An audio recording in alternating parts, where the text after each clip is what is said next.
मित्र प्यारे हाल मुरीदा दा कहना। गुरु नानक पद पंकज बंदन पाद पंकज सिमरो अंगद दुख निकन।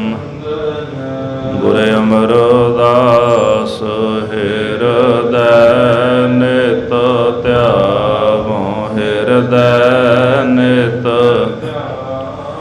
श्री गुरु रामदास गुण गुर अर्जन बिघ्नन के नासक बिघ्नन के।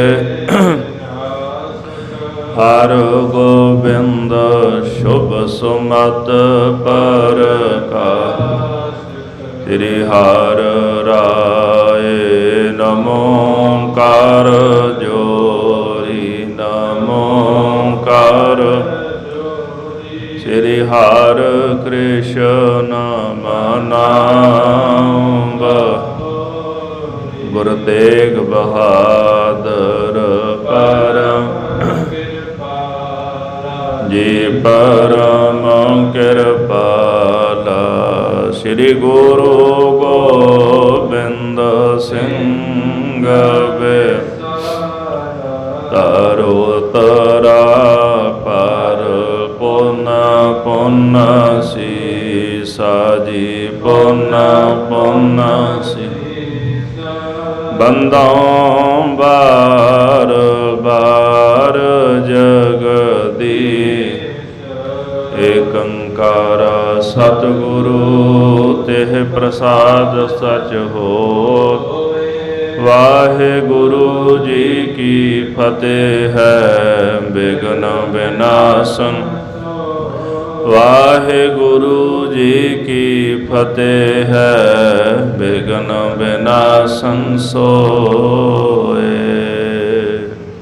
सतनाम श्री वाहिगुरु साहिब जी। दोहरा तारू सिंह उत्तर देओ सतगुर मुखो फरमाए। सो फरमाए कर मिटै लिखियो भयो दरकाहे। वाहिगुरु जी का खालसा वाहिगुरु जी की फतेह। जुगो जुग अटल शबर शतर तख्त के मालक दीन दुनिया के वाली साहिब सच्चे पातशाह धन धन श्री गुरु ग्रंथ साहिब महाराज जी दे पावन पवित्र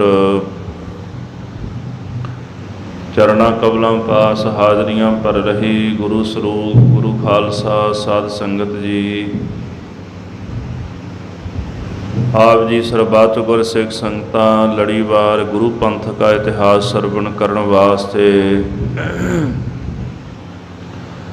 साहिब जी दे चरणा कबलों पास सुशोभित होए हो। खान बहादुर जकरिया खान ने सारा मुल्खईया अपनी सभा विच सद के सवाल किया कि सिंह मैं सारे मार दिते ने, पर सुनने विच आया कि कुछ सिंह जिउंदे ने। उन्हां दा गुजारा उन्हां दा रिजक कित्थों प्राप्त हुंदा है? कौन है जिहड़ा उन्हां नूं जल पानी लंगर पानी छकाउंदा है? ये गल सुन के किसी बचन आख्या कि इत्थे कुछ सिंह रहिंदे ने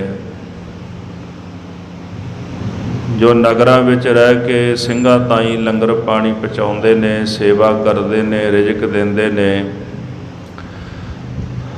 आप अग सेक लैंदे ने, ਸਿੰਘਾਂ ਨੂੰ पोशाकां दिंदे ने, आप भुखे रह लैंदे ने, ਸਿੰਘਾਂ ਨੂੰ लंगर पानी छकाउंदे ने। ये गल सुन के जकरिया खान कहन लगा, हे अल्लाह, ये खालसा पंथ बड़ा कठिन है, मैं मारदा मारदा थक गया, ये मरिया नहीं, इनू खुदा ही मार सकता है। ਹਰ ਭਗਤ ਨਿਰੰਜਨੀਆਂ ਬੋਲਿਆ ਹੈ ਕਿ ਦੋ ਸਿੱਖ ਨੇ, ਇੱਕ ਤਾਰੂ ਸਿੰਘ ਤੇ ਮਤਾਬ ਸਿੰਘ। ਤਾਰੂ ਸਿੰਘ ਪਿੰਡ ਵਿੱਚ ਰਹਿ ਕੇ ਸਿੰਘਾਂ ਦੀ ਸੇਵਾ ਕਰਦਾ ਹੈ ਤੇ ਮਤਾਬ ਸਿੰਘ ਜਿਹੜਾ ਹੈ ਉਹਦੇ ਨਾਲ 20-50 ਸਵਾਰ ਹੁੰਦੇ ਨੇ ਤੇ ਉਹ ਲੋਕਾਂ ਕੋਲੋਂ ਤੁਰਕਾਂ ਦੀ ਲੁੱਟ-ਪੁੱਟ ਕਰਕੇ ਇਸ ਤਰ੍ਹਾਂ ਉਹ ਜਲ ਪਾਣੀ ਛਕਾਉਂਦਾ ਹੈ। ਇਹ ਗੱਲ ਸੁਣ ਕੇ ਜ਼ਕਰੀਆ ਖਾਨ ਜਿਹੜਾ ਹੈ ਉਹ ਕਹਿਣ ਲੱਗਾ ਹਰ ਭਗਤ ਨਿਰੰਜਨੀਏ ਨੇ ਕਿ ਤੂੰ ਸੁੱਖਾ ਸਿੰਘ ਲੱਭ ਕੇ ਲਿਆ, ਫੌਜ ਲੈ ਜਾ ਨਾਲ, ਤੇ ਤਾਰੂ ਸਿੰਘ ਨੂੰ ਗ੍ਰਿਫਤਾਰ ਕਰਨ ਲਈ ਤਾਂ ਕੁਝ ਇਹਦੀਏ ਭੇਜ ਦੇਣਾ ਕਿਉਂਕਿ ਉਹ ਇਕੱਲਾ ਹੈ, ਤੇ ਸੁੱਖਾ ਸਿੰਘ ਦੇ ਨਾਲ, ਮਾਫ ਕਰਨਾ, ਮਹਿਤਾਬ ਸਿੰਘ ਦੇ ਨਾਲ ਬਹੁਤੀ ਫੌਜ ਹੈ। ਇਸ ਤਰ੍ਹਾਂ ਜਿਹੜਾ ਮਹਿਤਾਬ ਸਿੰਘ ਹੈ ਉਹਨੂੰ ਫੌਜ ਦੇ ਨਾਲ ਹੀ ਗ੍ਰਿਫਤਾਰ ਕੀਤਾ ਜਾ ਸਕਦਾ ਹੈ। ਸੋ ਇਸ ਪ੍ਰਕਾਰ ਹਰ ਭਗਤ ਨਿਰੰਜਨੀਆ ਭਾਈ ਮਹਿਤਾਬ ਸਿੰਘ ਨੂੰ ਗ੍ਰਿਫਤਾਰ ਕਰਨ ਵਾਸਤੇ ਤੁਰ ਪਿਆ, ਤੇ ਦੂਜੇ ਪਾਸੇ ਭਾਈ ਤਾਰੂ ਸਿੰਘ ਨੂੰ ਜਾ ਕੇ ਇਹਦੀਆਂ ਨੇ ਗ੍ਰਿਫਤਾਰ ਕੀਤਾ। ਪੜਾਣੇ ਪਿੰਡ ਦੇ ਵਿੱਚ ਉਹਨਾਂ ਨੇ ਪੜਾਅ ਕੀਤਾ ਇਹਦੀਆਂ ਨੇ। ਉੱਥੋਂ ਦੇ ਲੋਕ ਆਏ, ਉਹ ਚਾਹੁੰਦੇ ਸਨ ਕਿ ਭਾਈ ਤਾਰੂ ਸਿੰਘ ਨੂੰ ਛੁਡਾ ਲਈਏ, ਪਰ ਭਾਈ ਤਾਰੂ ਸਿੰਘ ਕਹਿੰਦੇ ਨਹੀਂ ਭਾਈ, ਮੈਂ ਆਪਣਾ ਸੀਸ ਤੁਰਕਾਂ ਦੇ ਸਿਰ ਤੇ ਲਾ ਕੇ ਸ਼ਹਾਦਤ ਦਾ ਜਾਮ ਪੀਣਾ ਚਾਹੁੰਦਾ ਹਾਂ। ਮੇਰੇ ਗੁਰੂ ਨੇ ਕੁਰਬਾਨੀ ਦਿੱਤੀ ਸਿੱਖਾਂ ਵਾਸਤੇ, ਮੈਂ ਵੀ ਕੁਰਬਾਨੀ ਦੇਣ ਲਈ ਤਿਆਰ ਹਾਂ। ਆਓ ਲੜੀਵਾਰ ਪ੍ਰਕਰਨ ਸਰਵਣ ਕਰੀਏ। ਮਨ ਬਿਰਤੀਆਂ ਇਕਾਗਰ ਕਰਨ ਵਾਸਤੇ ਸਰਬੱਤ ਸੰਗਤਾਂ ਜਪਣਾ ਕਰੋ ਜੀ। ਸਤਨਾਮ ਸ੍ਰੀ ਵਾਹਿਗੁਰੂ ਸਾਹਿਬ ਜੀਓ। ਸਤਨਾਮ ਸ੍ਰੀ ਵਾਹਿਗੁਰੂ ਸਾਹਿਬ ਜੀਓ।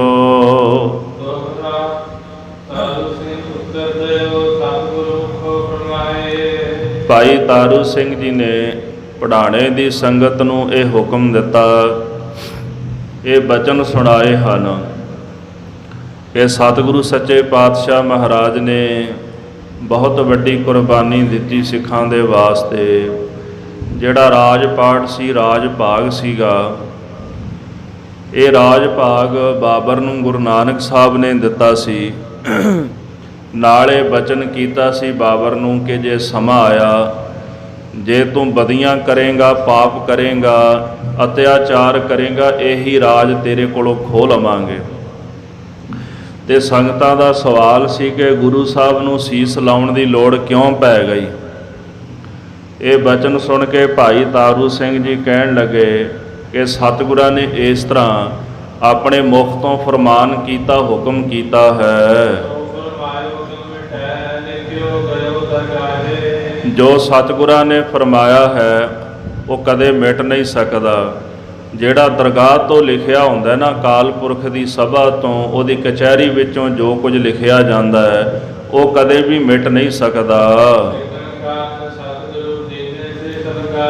ਸਿੱਖਾਂ ਦੇ ਵਾਸਤੇ ਸਤਿਗੁਰਾਂ ਨੇ ਆਪਣਾ ਜਿਹੜਾ ਸੀਸ ਸੀ ਉਹ ਕੁਰਬਾਨ ਕਰ ਦਿੱਤਾ, ਸਿੱਖਾਂ ਵਾਸਤੇ ਬਲੀਦਾਨ ਦਿੱਤਾ ਹੈ।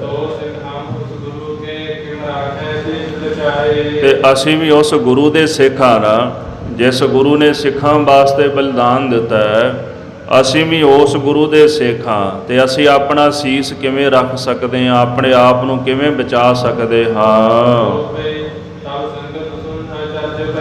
ਇਹ ਬਚਨ ਸੁਣ ਕੇ ਸਾਰੀ ਸੰਗਤ ਜੋ ਪੜਾਣੇ ਦੀ ਸੰਗਤ ਸੀ ਬੜੀ ਹੈਰਾਨ ਹੋ ਗਈ ਹੈ। ਆਖਣ ਲੱਗੇ ਵੀ ਉਹ ਕਿਹੜਾ ਇਹੋ ਜਿਹਾ ਬੁਰਾ ਵਕਤ ਸੀ, ਉਹ ਕਿਹੜਾ ਇਹੋ ਜਿਹਾ ਸਮਾਂ ਸੀਗਾ ਜਿਸ ਸਮੇਂ ਸਤਿਗੁਰ ਜੀ ਆਪਣੇ ਕਹੇ ਹੋਏ ਬੋਲਾਂ ਤੇ ਵਿਕ ਗਏ। ਇਹਦਾ ਭਾਵ ਕਿ ਜਿਹੜੇ ਬਚਨ ਗੁਰੂ ਸਾਹਿਬ ਨੇ ਆਪ ਕੀਤੇ ਸਨ, ਉਹਨਾਂ ਬਚਨਾਂ ਨੂੰ ਖੁਦ ਉਹਨਾਂ ਨੂੰ ਆਪ ਕਮਾਉਣਾ ਪਿਆ ਹੈ। ਧੰਨ ਗੁਰੂ ਨਾਨਕ ਸਾਹਿਬ ਸੱਚੇ ਪਾਤਸ਼ਾਹ ਗਰੀਬ ਨਵਾਜ, ਉਹਨਾਂ ਤੇ ਕਿਹੜੀ ਇਹੋ ਜਿਹੀ ਮੁਸ਼ਕਲ ਆ ਗਈ ਹੈ ਕਿ ਉਹਨਾਂ ਨੂੰ ਆਪਣੇ ਬਚਨਾਂ ਦੀ ਲਾਜ ਨਿਭਾਣੀ ਪਈ। ਹੇ ਭਾਈ ਤਾਰੂ ਸਿੰਘ ਜੀ, ਕਿਰਪਾ ਕਰਕੇ ਤੁਸੀਂ ਇਹ ਸਾਰੀ ਗੱਲ ਸਾਨੂੰ ਖੋਲ ਕੇ ਸੁਣਾਓ। ਕਹਿੰਦੇ ਸਤਿਗੁਰੂ ਸੱਚੇ ਪਾਤਸ਼ਾਹ ਨੂੰ ਕਿਸੇ ਵਸਤੂ ਦੀ ਥੁੜ ਨਹੀਂ ਸੀ, ਉਹਨਾਂ ਨੂੰ ਨਾ ਹੀ ਕਿਸੇ ਪਦਾਰਥ ਦੀ ਲੋੜ ਸੀ ਕਿ ਉਹਨਾਂ ਨੂੰ ਕੋਈ ਪਦਾਰਥ ਕਿਸੇ ਕੋਲੋਂ ਮੰਗਣਾ ਪਵੇ। ਉਹਨਾਂ ਨੇ ਤਾਂ ਕਰੋੜਾਂ ਪਾਤਸ਼ਾਹੀਆਂ ਆਪ ਛੱਡ ਦਿੱਤੀਆਂ। ਮਹਾਰਾਜ ਸੱਚੇ ਪਾਤਸ਼ਾਹ ਨੂੰ ਪਾਤਸ਼ਾਹੀ ਦੀ ਕਮੀ ਥੋੜਾ ਸੀ, ਬਲਕਿ ਉਹਨਾਂ ਨੇ ਆਪ ਖੁਦ ਕਰੋੜਾਂ ਪਾਤਸ਼ਾਹੀਆਂ ਨੂੰ ਠੋਕਰ ਮਾਰ ਕੇ ਤੇ ਗਰੀਬੀ ਵੇਸ ਧਾਰਨ ਕੀਤਾ ਹੈ। ਰਿੱਧੀਆਂ ਸਿੱਧੀਆਂ ਸਾਰੀਆਂ ਸਤਿਗੁਰੂ ਜੀ ਦੇ ਦਰਬਾਰ ਵਿੱਚ ਚਰਨਾਂ ਵਿੱਚ ਹਾਜ਼ਰ ਰਹਿੰਦੀਆਂ ਹਨ। ਤੇ ਜਿਹੜੀ ਸਰਸਵਤੀ ਹੈ ਉਹ ਸਤਿਗੁਰੂ ਸੱਚੇ ਪਾਤਸ਼ਾਹ ਦੇ ਮੁਖ ਵਿੱਚ ਵਹਿੰਦੀ ਹੈ। ਸਰਸਵਤੀ ਜਿਹੜੀ ਆ ਜਿਹੜੇ ਬੋਲ ਆਪਾਂ ਬੋਲਦੇ ਆ, ਇਹਦੀ ਦੇਵੀ ਮੰਨੀ ਜਾਂਦੀ, ਬਾਣੀ ਦੀ ਦੇਵੀ ਮੰਨੀ ਜਾਂਦੀ ਸਰਸਵਤੀ। ਸਰਸਵਤੀ ਨੂੰ ਵੀ ਪੈਦਾ ਕਰਨ ਵਾਲੇ ਮਹਾਰਾਜ ਆਪ ਨੇ, ਤੇ ਉਹ ਉਹਨਾਂ ਦੀ ਰਸਨਾ ਤੇ ਵਸਦੀ ਹੈ। ਅਕਾਲ ਪੁਰਖ ਵਾਹਿਗੁਰੂ ਪਰਮੇਸ਼ਰ ਆਪ ਸਤਿਗੁਰਾਂ ਦੀ ਸਹਾਇਤਾ ਕਰਨ ਵਾਲੇ ਹਨ। ਅਕਾਲ ਪੁਰਖ ਹੀ ਸਤਿਗੁਰ ਜੀ ਦੇ ਮਦਦਗਾਰ ਨੇ, ਉਹਨਾਂ ਨੂੰ ਕਿਸੇ ਦੀ ਮਦਦ ਦੀ ਲੋੜ ਨਹੀਂ। ਉਹ ਅਕਾਲ ਪੁਰਖ ਦੇ ਆਸਰੇ ਹੀ ਸਦਾ ਸੰਸਾਰ ਵਿੱਚ ਰਹਿੰਦੇ ਹਨ। ਜਿਹੜਾ ਅੰਨ ਦੇਵਤਾ ਹੈ ਇਹ ਆਪ ਗੁਰੂ ਸਾਹਿਬ ਦੇ ਲੰਗਰਾਂ ਵਿੱਚ ਆ ਕੇ ਲੰਗਰ ਵਰਤਾਉਂਦਾ ਹੈ। ਜਿੱਥੇ ਅੰਨ ਦੇਵਤਾ ਆਪ ਲੰਗਰ ਵਰਤਾਉਂਦਾ ਹੋਵੇ ਉੱਥੇ ਥੋੜਾ ਆ ਸਕਦੀ ਕਿਸੇ ਚੀਜ਼ ਦੀ। ਜਿਹੜਾ ਕੁਬੇਰ ਹੈ ਇਹ ਦੇਵਤਿਆਂ ਦਾ ਖਜ਼ਾਨਚੀ ਮੰਨਿਆ ਜਾਂਦਾ ਹੈ, ਤੇ ਸਤਿਗੁਰੂ ਜੀ ਦੇ ਘਰ ਵਿੱਚ ਕੁਬੇਰ ਆਪ ਆ ਕੇ ਖਜ਼ਾਨਚੀ ਬਣ ਗਿਆ, ਤੇ ਉੱਥੇ ਮਾਇਆ ਦੀ ਵੀ ਥੁੜ ਨਹੀਂ ਆ ਸਕਦੀ। ਭਾਵ ਹੈ ਕਿ ਅੰਨ ਦੇਵਤਾ ਵੀ ਗੁਰੂ ਸਾਹਿਬ ਦੀ ਸੇਵਾ 'ਚ ਹਾਜ਼ਰ ਹੈ, ਸਰਸਵਤੀ ਵੀ ਸੇਵਾ ਵਿੱਚ ਹਾਜ਼ਰ ਹੈ, ਤੇ ਕੁਬੇਰ ਵੀ ਮਹਾਰਾਜ ਦੀ ਸੇਵਾ 'ਚ ਹਾਜ਼ਰ ਹੈ। ਇਹ ਸਾਰੇ ਮਿਲ ਕੇ ਸਤਿਗੁਰੂ ਸਾਹਿਬ ਦੀ ਸੇਵਾ ਕਰਦੇ ਹਨ। ਇੱਕ ਹੁੰਦਾ ਸੁਰਤਰ। ਸੁਰਤਰ ਕਿਹਨੂੰ ਕਹਿੰਦੇ? ਦੇਵਤਿਆਂ ਦਾ ਦਰਖਤ, ਜਿਹਨੂੰ ਕਲਪ ਬ੍ਰਿਛ ਕਿਹਾ ਜਾਂਦਾ ਹੈ। ਜਿਹੜਾ ਕਲਪ ਬ੍ਰਿਛ ਹੈ ਉਹਦੀ ਸੇਵਾ ਕਰਕੇ ਜੋ ਮੰਗੋ ਪ੍ਰਾਪਤ ਹੋ ਜਾਂਦਾ ਹੈ। ਤੇ ਇਹੋ ਜਿਹੇ ਹਜ਼ਾਰਾਂ ਕਰੋੜਾਂ ਕਲਪ ਬ੍ਰਿਛ ਜਿਹੜੇ ਨੇ ਮਹਾਰਾਜ ਦੀ ਹਜ਼ੂਰੀ ਵਿੱਚ ਰਹਿੰਦੇ ਨੇ। ਦੂਸਰੀ ਹੈ ਸੁਰਸਰ, ਭਾਵ ਕਿ ਗੰਗਾ। ਤੇ ਇੱਥੇ ਸਾਧ ਸੰਗਤ ਜੀ ਗੰਗਾ ਵਰਗੀਆਂ ਹਜ਼ਾਰਾਂ ਨਦੀਆਂ ਮਹਾਰਾਜ ਦੇ ਚਰਨਾਂ ਵਿੱਚ ਵਹਿੰਦੀਆਂ ਹਨ। ਉਹ ਵੀ ਚਾਹੁੰਦੀਆਂ ਕਿ ਅਸੀਂ ਪਵਿੱਤਰ ਹੋ ਜਾਈਏ, ਸਤਿਗੁਰੂ ਆਪਣੇ ਪਾਵਨ ਚਰਨ ਕਮਲ ਸਾਡੇ ਵਿੱਚ ਪਾਉਣ ਤੇ ਸਾਡੀ ਸ਼ੁੱਧਤਾ ਹੋ ਜਾਏ। ਇਸ ਤਰ੍ਹਾਂ ਇਹ ਕਲਪ ਬ੍ਰਿਛ ਤੇ ਗੰਗਾ ਆਦਿਕ ਜਿਹੜੇ ਤੀਰਥ ਮਹਾਰਾਜ ਦੇ ਚਰਨਾਂ 'ਚ ਰਹਿੰਦੇ ਹਨ। ਜਦੋਂ ਉਹਨਾਂ ਨੇ ਬੇਨਤੀ ਕੀਤੀ ਕਿ ਗੁਰੂ ਸਾਹਿਬ ਜੀ ਇੰਨੇ ਸਮਰੱਥ, ਉਹਨਾਂ ਕੋਲ ਸਾਰਾ ਕੁਝ ਹੈ, ਪਰ ਉਹਨਾਂ ਨੂੰ ਕੀ ਲੋੜ ਪੈ ਗਈ ਆਪਣਾ ਸੀਸ ਦੇਣ ਦੀ? ਇਹੋ ਜਿਹਾ ਕਿਹੜਾ ਬਚਨ ਕਹਿ ਦਿੱਤਾ ਕਿ ਜਿਹੜਾ ਉਹਨਾਂ ਨੂੰ ਸੀਸ ਦੇ ਕੇ ਨਿਭਾਉਣਾ ਪਿਆ? ਇਹ ਬਚਨ ਸੁਣ ਕੇ ਭਾਈ ਤਾਰੂ ਸਿੰਘ ਜੀ ਨੇ ਸੰਗਤਾਂ ਨੂੰ ਜਵਾਬ ਦਿੱਤਾ ਹੈ, ਗੁਰੂ ਕੇ ਸਿੱਖੋ, ਸਤਿਗੁਰੂ ਆਪਣੀ ਗਤ ਜਿਹੜੀ ਹੈ ਨਾ ਉਹ ਆਪ ਹੀ ਜਾਣਦੇ ਹਨ। ਗੁਰੂ ਦਾ ਜਿਹੜਾ ਭੇਦ, ਗੁਰੂ ਦਾ ਭੇਦ ਗੁਰੂ ਆਪ ਹੀ ਜਾਣਦਾ ਨਾ। ਬੰਦਾ ਗੁਰੂ ਦੀ ਗਤ, ਗੁਰੂ ਦਾ ਭੇਦ ਕਿੱਥੋਂ ਜਾਣ ਲਏਗਾ? ਇਸ ਤਰ੍ਹਾਂ ਕਹਿੰਦੇ ਸਤਿਗੁਰੂ ਜੀ ਦਾ ਜਿਹੜਾ ਅੰਤ ਹੈ, ਸਤਿਗੁਰੂ ਜੀ ਦਾ ਅੰਤ ਕਿਸੇ ਪਾਸੋਂ ਪਾਇਆ ਨਹੀਂ ਜਾ ਸਕਦਾ। ਕੋਈ ਵੀ ਮਨੁੱਖ ਅੰਤ ਨਾ ਸਿਫਤੀ ਕਹਿਣਾ ਅੰਤ, ਅੰਤ ਨਾ ਕਰਨਾ ਦੇਣਾ ਅੰਤ, ਅੰਤ ਨਾ ਵੇਖਣ ਸੁਣਨਾ ਅੰਤ, ਅੰਤ ਨਾ ਜਾਪੈ ਕਿਆ ਮਨ ਮੰਤ, ਅੰਤ ਨਾ ਜਾਪੈ ਕੀਤਾ ਆਕਾਰ, ਅੰਤ ਨਾ ਜਾਪੈ ਪਾਰਾਵਾਰ, ਅੰਤ ਕਾਰਨ ਕੇਤੇ ਬਿਲ ਲਾਹੇ ਤਾਕੇ ਅੰਤ ਨਾ ਪਾਏ ਜਾਹੇ। ਉਸ ਵਾਹਿਗੁਰੂ ਦਾ ਅੰਤ ਪਾਉਣ ਦੇ ਨਾਲ ਕੇਤੇ ਹੀ ਵਿਲਕ ਰਹੇ ਨੇ, ਤੜਫ ਰਹੇ ਨੇ, ਪਰ ਉਸ ਪਰਮੇਸ਼ਰ ਦਾ ਅੰਤ ਨਹੀਂ ਪਾਇਆ ਜਾ ਸਕਦਾ ਕਿਸੇ ਕੋਲੋਂ। ਇਸ ਕਰਕੇ ਭਾਈ ਨਹੀਂ ਅੰਤ ਕਿਛ ਪਾਇਆ ਜਾਏ, ਸਤਿਗੁਰੂ ਅਕਾਲ ਪੁਰਖ ਜੀ ਦਾ ਅੰਤ ਨਹੀਂ ਪਾਇਆ ਜਾ ਸਕਦਾ। ਸਤਿਗੁਰੂ ਜੀ ਦਾ ਭੇਦ ਸਤਿਗੁਰਾਂ ਦੇ ਪਾਸ ਹੈ, ਆਪਣੀ ਰਮਜ ਨੂੰ ਆਪ ਪਹਿਚਾਣਦੇ ਹਨ।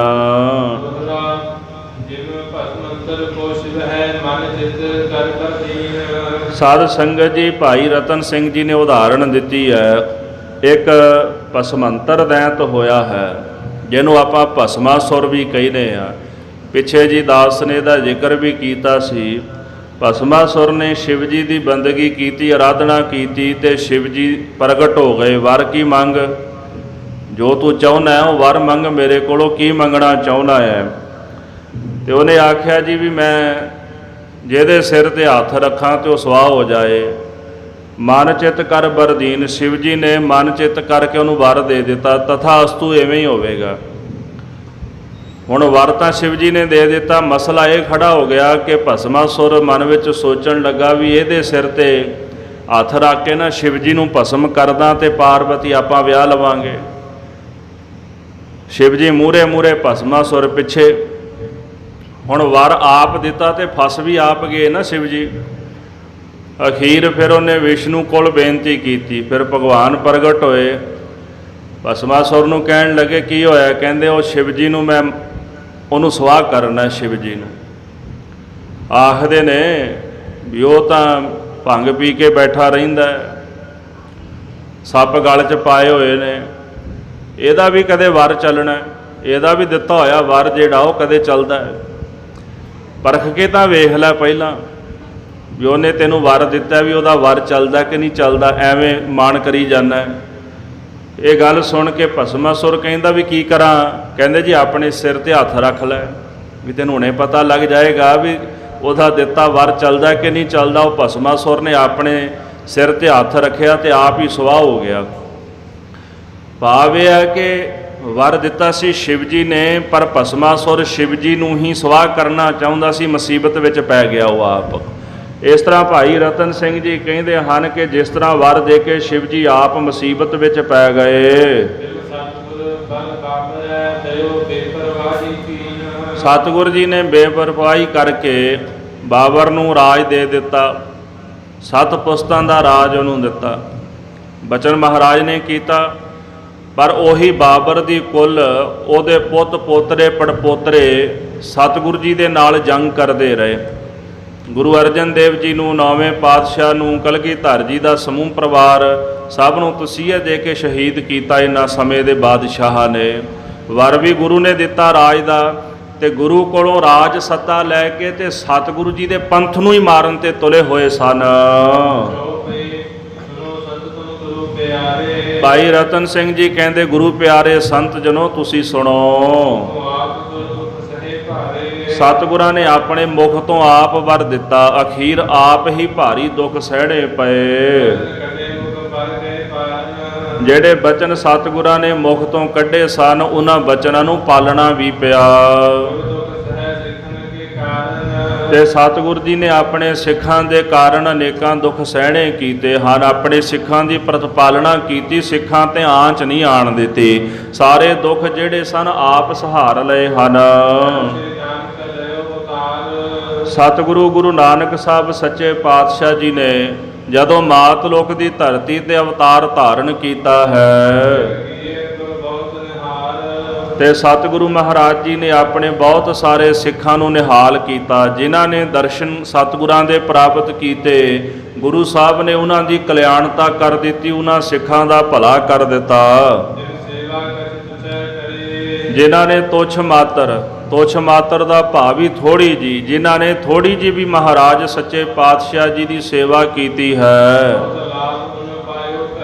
ਉਹਨਾਂ ਨੇ ਉਸ ਘੜੀ ਬਹੁਤੇ ਲਾਭ ਦੀ ਪ੍ਰਾਪਤੀ ਕੀਤੀ। ਥੋੜੀ ਸੇਵਾ ਕਰਕੇ ਬਹੁਤਾ ਫਲ ਮਹਾਰਾਜ ਦੇ ਚਰਨਾਂ ਵਿੱਚੋਂ ਤਿਨਾਂ ਪ੍ਰਾਪਤ ਕੀਤਾ ਹੈ। ਜਿਨ੍ਹਾਂ ਨੇ ਸ਼ੁੱਧ ਮਨ ਸ਼ੁੱਧ ਚਿੱਤ ਹੋ ਕੇ ਸਤਿਗੁਰ ਜੀ ਦੇ ਦਰਸ਼ਨ ਦੀਦਾਰ ਕੀਤੇ ਹਨ। ਸਤਿਗੁਰਾਂ ਦੇ ਦਰਸ਼ਨ ਕਰਨ ਮਾਤਰ ਹੀ ਉਹਨਾਂ ਨੇ ਮਨ ਬਾਂਛਤ ਫਲਾਂ ਦੀ ਪ੍ਰਾਪਤੀ ਕੀਤੀ। ਭਾਵ ਸੇਵਾ ਕਰਨ ਨਾਲ ਤਾਂ ਫਲ ਮਿਲਿਆ ਹੀ ਮਿਲਿਆ। ਜਿਨ੍ਹਾਂ ਨੇ ਗੁਰੂ ਸਾਹਿਬ ਦੇ ਦਰਸ਼ਨ ਦੀਦਾਰ ਕੀਤੇ ਨੇ, ਉਹਨਾਂ ਨੂੰ ਦਰਸ਼ਨ ਦੀਦਾਰ ਦੇ ਨਾਲ ਹੀ ਫਲ ਦੀ ਪ੍ਰਾਪਤੀ ਹੋ ਗਈ ਹੈ।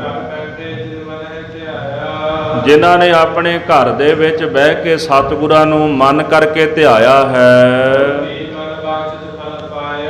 ਉਹਨਾਂ ਨੇ ਵੀ ਮਨ ਬਾਂਛਤ ਫਲਾਂ ਦੀ ਪ੍ਰਾਪਤੀ ਕੀਤੀ। ਘਰ ਬੈਠੇ ਗੁਰੂ ਨੂੰ ਯਾਦ ਕਰਦੇ ਰਹੇ, ਸਤਿਗੁਰਾਂ ਨੂੰ ਚੇਤੇ ਕਰਦੇ ਰਹੇ। ਜੋ ਵੀ ਮੰਗਿਆ ਉਹਨਾਂ ਨੇ ਸਾਹਿਬ ਜੀ ਦੇ ਚਰਨਾਂ ਵਿੱਚੋਂ ਪ੍ਰਾਪਤ ਕਰ ਲਿਆ ਹੈ। ਸਤਿਗੁਰੂ ਹਾਜ਼ਰ ਨਾਜ਼ਰ ਨੇ।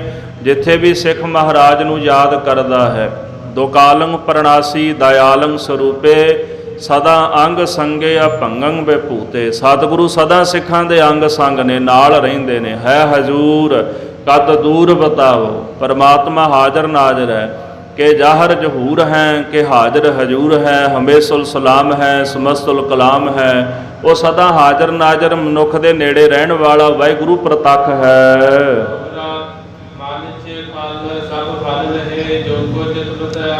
जेकर सतगुरां दे चरनां विच आके किसी ने कोई चितवनी चितवी है, ਉਹਨਾਂ ਨੇ ਮਨ ਇੱਛਤ ਫਲਾਂ ਦੀ ਪ੍ਰਾਪਤੀ ਕਰ ਲਈ। ਜੋ ਚਾਹਿਆ ਸਾਹਿਬ ਜੀ ਦੇ ਚਰਨਾਂ ਵਿੱਚੋਂ ਉਹਨਾਂ ਨੂੰ ਪ੍ਰਾਪਤ ਹੋ ਗਿਆ ਹੈ।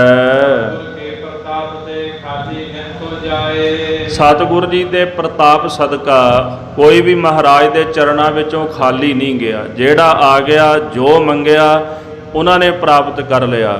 ਪਰ ਖਾਲਸਾ ਜੀ ਸ਼ਰਤ ਇਹ ਹੈ ਕਿ ਭਾਂਡਾ ਜਿਹੋ ਜਿਹਾ ਹੁੰਦਾ ਉਹੋ ਜਿਹਾ ਉਹਦੇ ਵਿੱਚ ਫਲ ਪੈ ਜਾਂਦਾ ਹੈ।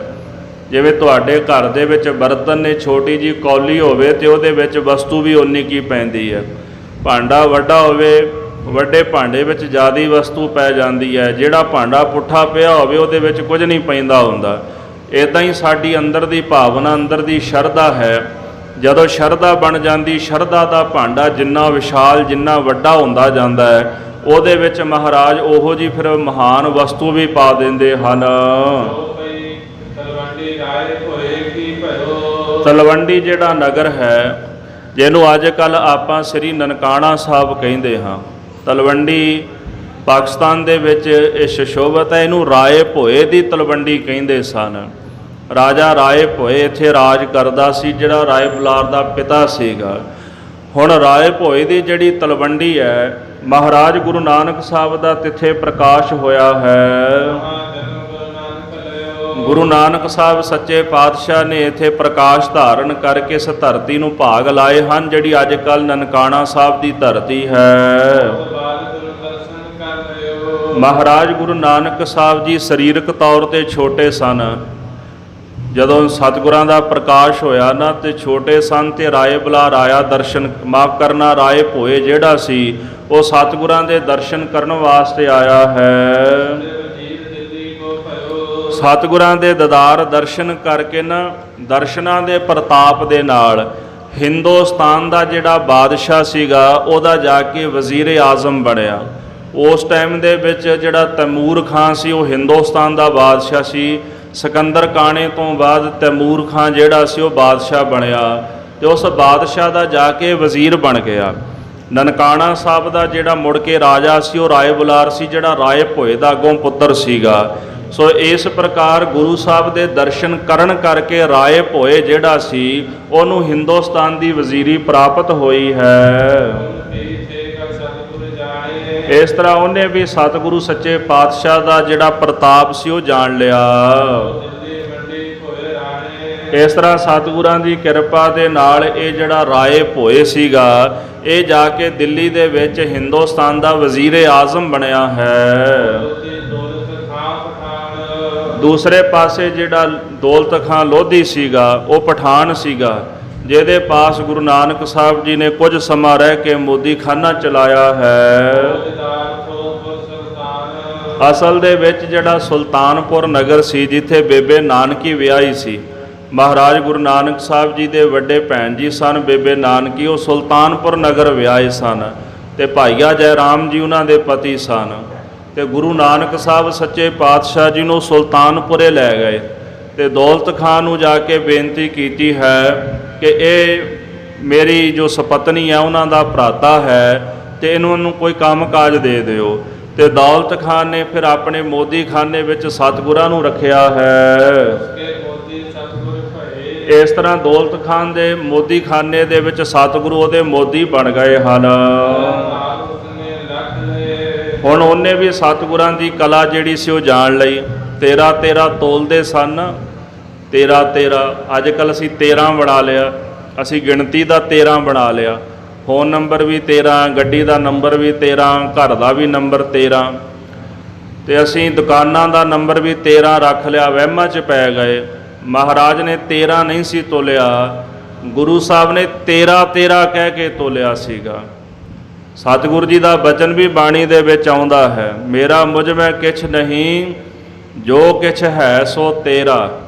ਜਦੋਂ ਤੁਸੀਂ 13 ਆਖੋਗੇ ਨਾ ਗਿਣਤੀ ਦਾ, ਹਰ ਇੱਕ ਚੀਜ਼ ਦੀ ਜਿਹੜੀ ਹੈ ਉਹ ਲਿਮਟ ਹੁੰਦੀ ਹੈ। 13 ਇੱਕ ਲਿਮਟ ਵਿੱਚ ਆ ਜਾਂਦਾ ਹੈ, ਵੀ ਗੁਰੂ ਸਾਹਿਬ ਨੇ 13 ਤੋਲ ਕੇ ਪਾਇਆ, ਉਹਨਾਂ ਨੂੰ 13 ਨਹੀਂ ਸੀ ਤੋਲ ਕੇ ਪਾਇਆ। ਕਵੀ ਸੰਤੋਖ ਸਿੰਘ ਲਿਖਦੇ, ਜਦੋਂ ਕੋਈ ਲੈਣ ਵਾਸਤੇ ਕੁਝ ਆਉਂਦਾ ਹੈ, ਝੋਲੀ ਅੱਡ ਲੈਂਦਾ ਹੈ, ਓਨੀ ਦੇਰ ਤੱਕ ਉਹਦੇ ਵਿੱਚ ਛਾਬੇ ਤੱਕੜੀ ਨਾਲ ਤੋਲ ਕੇ ਪਾਈ ਜਾਂਦੇ ਨੇ, ਜਿੰਨੀ ਦੇਰ ਤੱਕ ਅਗਲਾ ਆਪ ਕਹਿੰਦਾ ਸੀਗਾ ਮਹਾਰਾਜ ਭਰਪੂਰ ਹੋ ਗਿਆ, ਹੁਣ ਫਤਿਹ ਕਰੋ, ਬਸ ਕਰੋ, ਉਦੋਂ ਹੀ ਮਹਾਰਾਜ ਰੁਕਦੇ ਸਨ।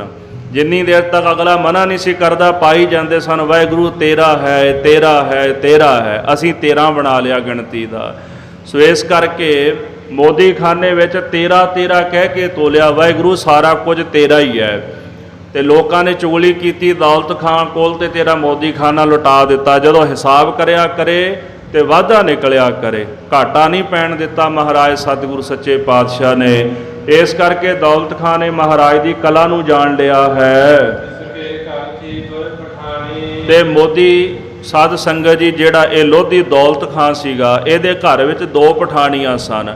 ਪਠਾਣੀਆਂ ਦਾ ਭਾਵ ਵੀ ਕਿਉਂਕਿ ਉਹ ਪਠਾਨ ਸਨ ਤੇ ਇਹਦੀਆਂ 2 ਸੁਪਤਨੀਆਂ 2 ਘਰ ਵਾਲੀਆਂ ਸਨ। ਮੇਰਾ ਪੁੱਤਰ ਤੇ ਭਈ ਸਿਆਣੀ। ਹੁਣ ਦੌਲਤ ਖਾਨ ਦੇ ਕੋਲ ਔਲਾਦ ਕੋਈ ਨਹੀਂ ਸੀ। ਹੁਣ ਉਹ ਸਿਆਣੀਆਂ ਵੀ ਹੋ ਗਈਆਂ, ਹੌਲੀ ਹੌਲੀ ਉਮਰ ਜਿਹੜੀ ਵਧਣ ਲੱਗ ਪਈ ਹੈ। ਮਹਿਮਾ ਸਤਿਗੁਰ ਸੁਣੀ ਆਈ ਦਸ ਹਜ਼ੂਰ। ਦੌਲਤ ਖਾਨ ਦੀਆਂ ਜੋ ਘਰ ਵਾਲੀਆਂ ਸਨ, ਉਹਨਾਂ ਨੇ ਸਤਿਗੁਰਾਂ ਦੀ ਮਹਿਮਾ ਵਡਿਆਈ ਸੁਣੀ। ਮਹਾਰਾਜ ਗੁਰੂ ਨਾਨਕ ਸਾਹਿਬ ਸੱਚੇ ਪਾਤਸ਼ਾਹ ਦੇ ਚਰਨਾਂ ਵਿੱਚ ਹਾਜ਼ਰ ਹੋ ਗਈਆਂ ਹਨ। ਉਹਨਾਂ ਨੇ ਜਦੋਂ ਅਰਦਾਸ ਬੇਨਤੀ ਕੀਤੀ, ਪੁੱਤਰ ਦਾ ਵਰ ਸਤਿਗੁਰੂ ਸਾਹਿਬ ਦੇ ਚਰਨਾਂ ਵਿੱਚੋਂ ਮੰਗਿਆ। ਮਹਾਰਾਜ ਗੁਰੂ ਨਾਨਕ ਸਾਹਿਬ ਨੇ ਉਹਨਾਂ ਨੂੰ ਵਰ ਦਿੱਤਾ ਤੇ ਉਹਨਾਂ ਦੋਹਾਂ ਬੀਬੀਆਂ ਦੇ ਘਰ ਦੇ ਵਿੱਚ ਅਕਾਲ ਪੁਰਖ ਦੀ ਕਿਰਪਾ ਦੇ ਨਾਲ 2 ਪੁੱਤਰਾਂ ਨੇ ਜਨਮ ਧਾਰਨ ਕੀਤਾ ਹੈ। ਪਹਿਲੇ ਦਾ ਨਾਮ ਸੀ ਗਾਜੀ ਖਾਨ, ਦੂਸਰੇ ਦਾ ਨਾਮ ਮਸਤ ਖਾਨ ਹੈ, ਤੀਸਰਾ ਮੀਰ ਖਾਨ ਤੇ ਚੌਥਾ ਜਿਹੜਾ ਸੀਗਾ ਜੌਲ ਖਾਨ ਪਠਾਨ ਸੀਗਾ। 2 ਇਸਤਰੀਆਂ ਨੇ 2 ਪੁੱਤਰਾਂ ਨੂੰ ਜਨਮ ਦਿੱਤਾ। ਕਿਤੇ ਇੱਕ ਵੀ ਸੁਪੁੱਤਰ ਘਰ ਵਿੱਚ ਨਹੀਂ ਸੀ। ਉਥੇ ਮਹਾਰਾਜ ਗੁਰੂ ਨਾਨਕ ਸਾਹਿਬ ਦੀ ਕਿਰਪਾ ਸਦਕਾ ਉਹਨਾਂ ਦੇ ਘਰ ਦੇ ਵਿੱਚ 4 ਪੁੱਤਰਾਂ ਨੇ ਜਨਮ ਧਾਰਿਆ ਹੈ। ਇਹ ਚਾਰੇ ਦੇ ਚਾਰੇ ਭਰਾ ਬੜੇ ਗੱਭਰੂ ਜਵਾਨ ਨਿਕਲੇ ਹਨ। ਇਥੋਂ ਇਹ ਦਿੱਲੀ ਚਲੇ ਗਏ ਤੇ ਦਿੱਲੀ ਜਾ ਕੇ ਉਹਨਾਂ ਨੇ ਨਵਾਬੀ ਜਿਹੜੀ ਸੀ ਉਹ ਪ੍ਰਾਪਤ ਕੀਤੀ। ਹਿੰਦੁਸਤਾਨ ਦੇ 22 ਸੂਬੇ ਸਨ ਤੇ 22 ਸੂਬਿਆਂ ਵਿੱਚੋਂ 4 ਸੂਬਿਆਂ ਦੀ ਜਿਹੜੀ ਨਵਾਬੀ ਸੀ ਇਹਨਾਂ ਨੇ ਪ੍ਰਾਪਤ ਕੀਤੀ ਦੌਲਤ ਖਾਨ ਦੇ ਪੁੱਤਰਾਂ ਨੇ। ਤੇ ਇਹ ਨਵਾਬੀ ਵੀ ਗੁਰੂ ਨਾਨਕ ਸਾਹਿਬ ਸੱਚੇ ਪਾਤਸ਼ਾਹ ਨੇ ਇਹਨਾਂ ਨੂੰ ਬਖਸ਼ੀ ਹੈ। ਉਹਨਾਂ ਸਮਿਆਂ ਦੇ ਵਿੱਚ ਜਿਹੜੇ ਲੋਧੀ ਇੱਕ ਖਾਨਦਾਨ ਹੈ ਤੇ ਜਿਹੜੇ ਪਠਾਨ ਸਨ ਲੋਧੀ ਪਠਾਨ, ਉਹਨਾਂ ਦੀ ਪਾਤਸ਼ਾਹੀ ਉਸ ਸਮੇਂ ਵਿੱਚ ਹਿੰਦੁਸਤਾਨ ਵਿੱਚ ਹੁੰਦੀ ਸੀ। ਉਸ ਸਮੇਂ ਦੇ ਵਿੱਚ ਜਿਹੜਾ ਸਿਕੰਦਰ ਖਾਨ ਸੀਗਾ, ਬਹਿਲੋਲ ਖਾਨ ਜਿਹੜਾ ਸੀਗਾ, ਬਹਿਲੋਲ ਖਾਨ ਦਾ ਕੋ ਪੁੱਤਰ ਮੰਨਿਆ ਜਾਂਦਾ ਹੈ, ਜਿਹਦਾ ਨਾਮ ਸਿਕੰਦਰ ਸੀ ਤੇ ਇਹ ਅੱਖ ਤੋਂ ਕਾਣਾ ਹੈ। ਸਾਧ ਸੰਗਤ ਜੀ ਕਹਿੰਦੇ ਕੁਝ ਸਮਾਂ ਸਿਕੰਦਰ ਸ਼ਾਹ ਜਿਹੜਾ ਸੀਗਾ ਇਹ ਤਖਤ ਤੇ ਬੈਠਾ ਰਿਹਾ, ਹਿੰਦੁਸਤਾਨ ਦਾ ਇਹਨੇ ਰਾਜ ਭਾਗ ਜਿਹੜਾ ਸੰਭਾਲਿਆ। ਤੇ ਉਸ ਤੋਂ ਬਾਅਦ ਇਹਦੀ ਮੌਤ ਹੋ ਗਈ ਤੇ ਇਹਦੀ ਮੌਤ ਤੋਂ ਬਾਅਦ ਜਿਹੜਾ ਬੈਰਮ ਖਾਨ ਸੀਗਾ ਉਹ ਤਖਤ ਤੇ ਬੈਠਾ ਹਿੰਦੁਸਤਾਨ ਦਾ ਬਾਦਸ਼ਾਹ ਬਣਿਆ ਹੈ। ਇਸੇ ਪ੍ਰਕਾਰ ਦਿੱਲੀ ਦੇ ਤਖਤ ਦੇ ਉੱਪਰ ਉਹ ਬਿਰਾਜਮਾਨ ਹੋਇਆ ਹੈ। ਛੋਟਾ ਹੁੰਦਾ ਇਹ ਲੜਕਿਆਂ ਦੇ ਨਾਲ ਬੱਚਿਆਂ ਦੇ ਨਾਲ ਖੇਡਿਆ ਕਰਦਾ ਸੀਗਾ। ਤੇ ਜਦੋਂ ਹੁਣ ਇਹ ਤਖਤ ਤੇ ਬਹਿ ਗਿਆ ਸਿਕੰਦਰ ਕਾਣੇ ਦੇ ਮਰਨ ਤੋਂ ਬਾਅਦ, ਤੇ ਇਹਨੇ ਫਿਰ ਤਖਤ ਦੇ ਉੱਪਰ ਬਹਿੰਦਿਆਂ ਸਾਰ ਉਹ ਜਿੰਨੇ ਵੀ ਬੱਚੇ ਸਨ ਉਹਨਾਂ ਸਾਰਿਆਂ ਨੂੰ ਸੂਬੇਦਾਰੀ ਦੇ ਦਿੱਤੀ ਹੈ। ਹੁਣ ਉਹਨਾਂ ਬੱਚਿਆਂ ਨੂੰ ਸੂਬੇਦਾਰ ਬਣਾ ਦਿੱਤਾ ਵੀ ਮੇਰੇ ਬਚਪਨ ਦੇ ਇਹ ਮਿੱਤਰ ਨੇ, ਮੇਰੇ ਦੋਸਤ ਨੇ, ਤੇ ਇਹਨਾਂ ਨੂੰ ਮੈਂ ਸੂਬੇਦਾਰੀ ਮੈਂ ਨਵਾਬੀ ਦਿੰਦਾ ਆ। ਹੁਣ ਜਦੋਂ ਛੋਟੇ ਛੋਟੇ ਬੱਚੇ ਹਿੰਦੁਸਤਾਨ ਦੇ ਸੂਬੇਦਾਰ ਬਣ ਗਏ ਹਨ। ਇਸ ਪ੍ਰਕਾਰ ਸਾਧ ਸੰਗਤ ਜੀ ਉਹਨਾਂ ਕੋਲੋਂ ਹਿੰਦੁਸਤਾਨ ਦਾ ਬਹੁਤਾ ਜਿਹੜਾ ਬੰਦੋਬਸਤ ਨਹੀਂ ਹੋਇਆ। ਹੁਣ ਜਦੋਂ ਬੰਦੋਬਸਤ ਨਾ ਹੋਇਆ ਤੇ ਦੇਸ਼ ਦੀ ਜਿਹੜੀ ਅਰਥ ਵਿਵਸਥਾ ਸੀ ਉਹ ਸਾਰੀ ਡਾਵਾਂਡੋਲ ਹੋਣ ਲੱਗ ਪਈ, ਕਿਉਂਕਿ ਜਿਹੜਾ ਬੈਰਮ ਖਾਨ ਸੀਗਾ ਇਹ ਲੋਕਾਂ ਤੇ ਅਤਿਆਚਾਰ ਕਰਨ ਲੱਗ ਗਿਆ। ਇਹਨੇ ਹਿੰਦੂਆਂ ਤੇ ਬੜਾ ਅਤਿਆਚਾਰ ਕੀਤਾ। ਹੁਣ ਸੂਬੇਦਾਰ ਵੀ ਅਣਜਾਣ ਬੱਚੇ ਬਣਾ ਦਿੱਤੇ, ਛੋਟੀ ਉਮਰ ਸੀ ਬਹੁਤਾ, ਉਹਨਾਂ ਨੂੰ ਤਜਰਬਾ ਵੀ ਨਹੀਂ ਸੀ। ਜਦੋਂ ਇਹੋ ਜਿਹੇ ਮੂਰਖ ਤਖਤਾਂ ਤੇ ਬਹਿ ਜਾਣ ਤੇ ਦੇਸ਼ ਦਾ ਬੇੜਾ ਗਰਕ ਕਰ ਦਿੰਦੇ ਨੇ, ਜਿਵੇਂ ਅੱਜ ਕੱਲ੍ਹ ਹੋਇਆ ਪਿਆ ਹੈ। ਸਾਰਾ ਬੰਦੋਬਸਤ ਡਾਵਾਂਡੋਲ ਹੋ ਗਿਆ ਹਿੰਦੁਸਤਾਨ ਦਾ। ਉਸ ਤੋਂ ਬਾਅਦ ਸਾਧ ਸੰਗਤ ਜੀ ਜਿਹੜੇ ਪੁਰਾਣੇ ਸੂਬੇਦਾਰ ਸਨ ਜਿਨ੍ਹਾਂ ਨੂੰ ਕੱਢਿਆ ਗਿਆ ਸੀ, ਪੁਰਾਣੇ ਸੂਬੇਦਾਰਾਂ ਨੂੰ ਇਹਨਾਂ ਨੇ ਉਹਨਾਂ ਤੇ ਇਲਜ਼ਾਮ ਲਾਣੇ ਸ਼ੁਰੂ ਕਰ ਦਿੱਤੇ। ਉਹਨਾਂ ਸੂਬੇਦਾਰਾਂ ਤੇ ਇਲਜ਼ਾਮ ਲਾ ਕੇ ਤੇ ਪੁਰਾਣੇ ਸੂਬੇਦਾਰ ਜਿਹੜੇ ਸੀ ਉਹਨਾਂ ਨੂੰ ਮਾਰਨਾ ਸ਼ੁਰੂ ਕਰ ਦਿੱਤਾ ਹੈ। ਤੇ ਬੈਰਮ ਸ਼ਾਹ ਜਿਹੜਾ ਸੀ ਉਹਦੇ ਮਨ ਦੇ ਵਿੱਚ ਬੜਾ ਹੰਕਾਰ ਪੈਦਾ ਹੋ ਗਿਆ। ਇਸ ਤਰ੍ਹਾਂ ਜਿੰਨੇ ਵੀ ਪੁਰਾਣੇ ਸੂਬੇਦਾਰ ਸਨ, ਨਵਾਬ ਸਨ, ਇਹਨੇ ਸਾਰੇ ਨਵਾਬਾਂ ਨੂੰ ਮਾਰ ਦਿੱਤਾ, ਖਤਮ ਕਰ ਦਿੱਤਾ। ਹੁਣ ਜਿਹੜਾ ਦੌਲਤ ਖਾਨ ਸੀਗਾ ਸੁਲਤਾਨਪੁਰੇ ਦਾ ਫੌਜਦਾਰ, ਜਿਹੜਾ ਉਹਦੇ 4 ਪੁੱਤਰ ਨਵਾਬ ਸਨ। ਹੁਣ ਮੀਰ ਖਾਨ ਤੇ ਜੌਲ ਖਾਨ ਜਿਹੜੇ 2 ਪੁੱਤਰ ਸਨ, ਇਹਨਾਂ ਦੋਨਾਂ ਨੂੰ ਕੰਧਾਂ ਵਿੱਚ ਚਿਣਾ ਕੇ ਮਾਰ ਦਿੱਤਾ ਬੈਰਮ ਖਾਨ ਨੇ। ਇਸੇ ਪ੍ਰਕਾਰ ਗੱਜ ਮਸਤ ਖਾਨ ਤੇ ਗਾਜੀ ਖਾਨ, ਇਹਨਾਂ ਦੋਹਾਂ ਨੂੰ ਤਲਵਾਰਾਂ ਦੇ ਨਾਲ ਤੇ ਜਿਹੜੇ ਸੀਸ ਸਨ ਧੜ ਦੇ ਨਾਲੋਂ ਜੁਦਾ ਕਰਕੇ ਮਾਰ ਦਿੱਤਾ। ਯਾਨੀ ਕਿ ਦੌਲਤ ਖਾਨ ਦੇ ਜਿਹੜੇ 4 ਦੇ 4 ਪੁੱਤਰ ਸਨ ਉਹ ਕਤਲ ਕਰ ਦਿੱਤੇ, ਦੋਹਾਂ ਨੂੰ ਕੰਧਾਂ ਵਿੱਚ ਚਿਣਾ ਦਿੱਤਾ ਤੇ ਦੋਹਾਂ ਨੂੰ ਤਲਵਾਰਾਂ ਦੇ ਨਾਲ ਮਾਰ ਦਿੱਤਾ ਹੈ।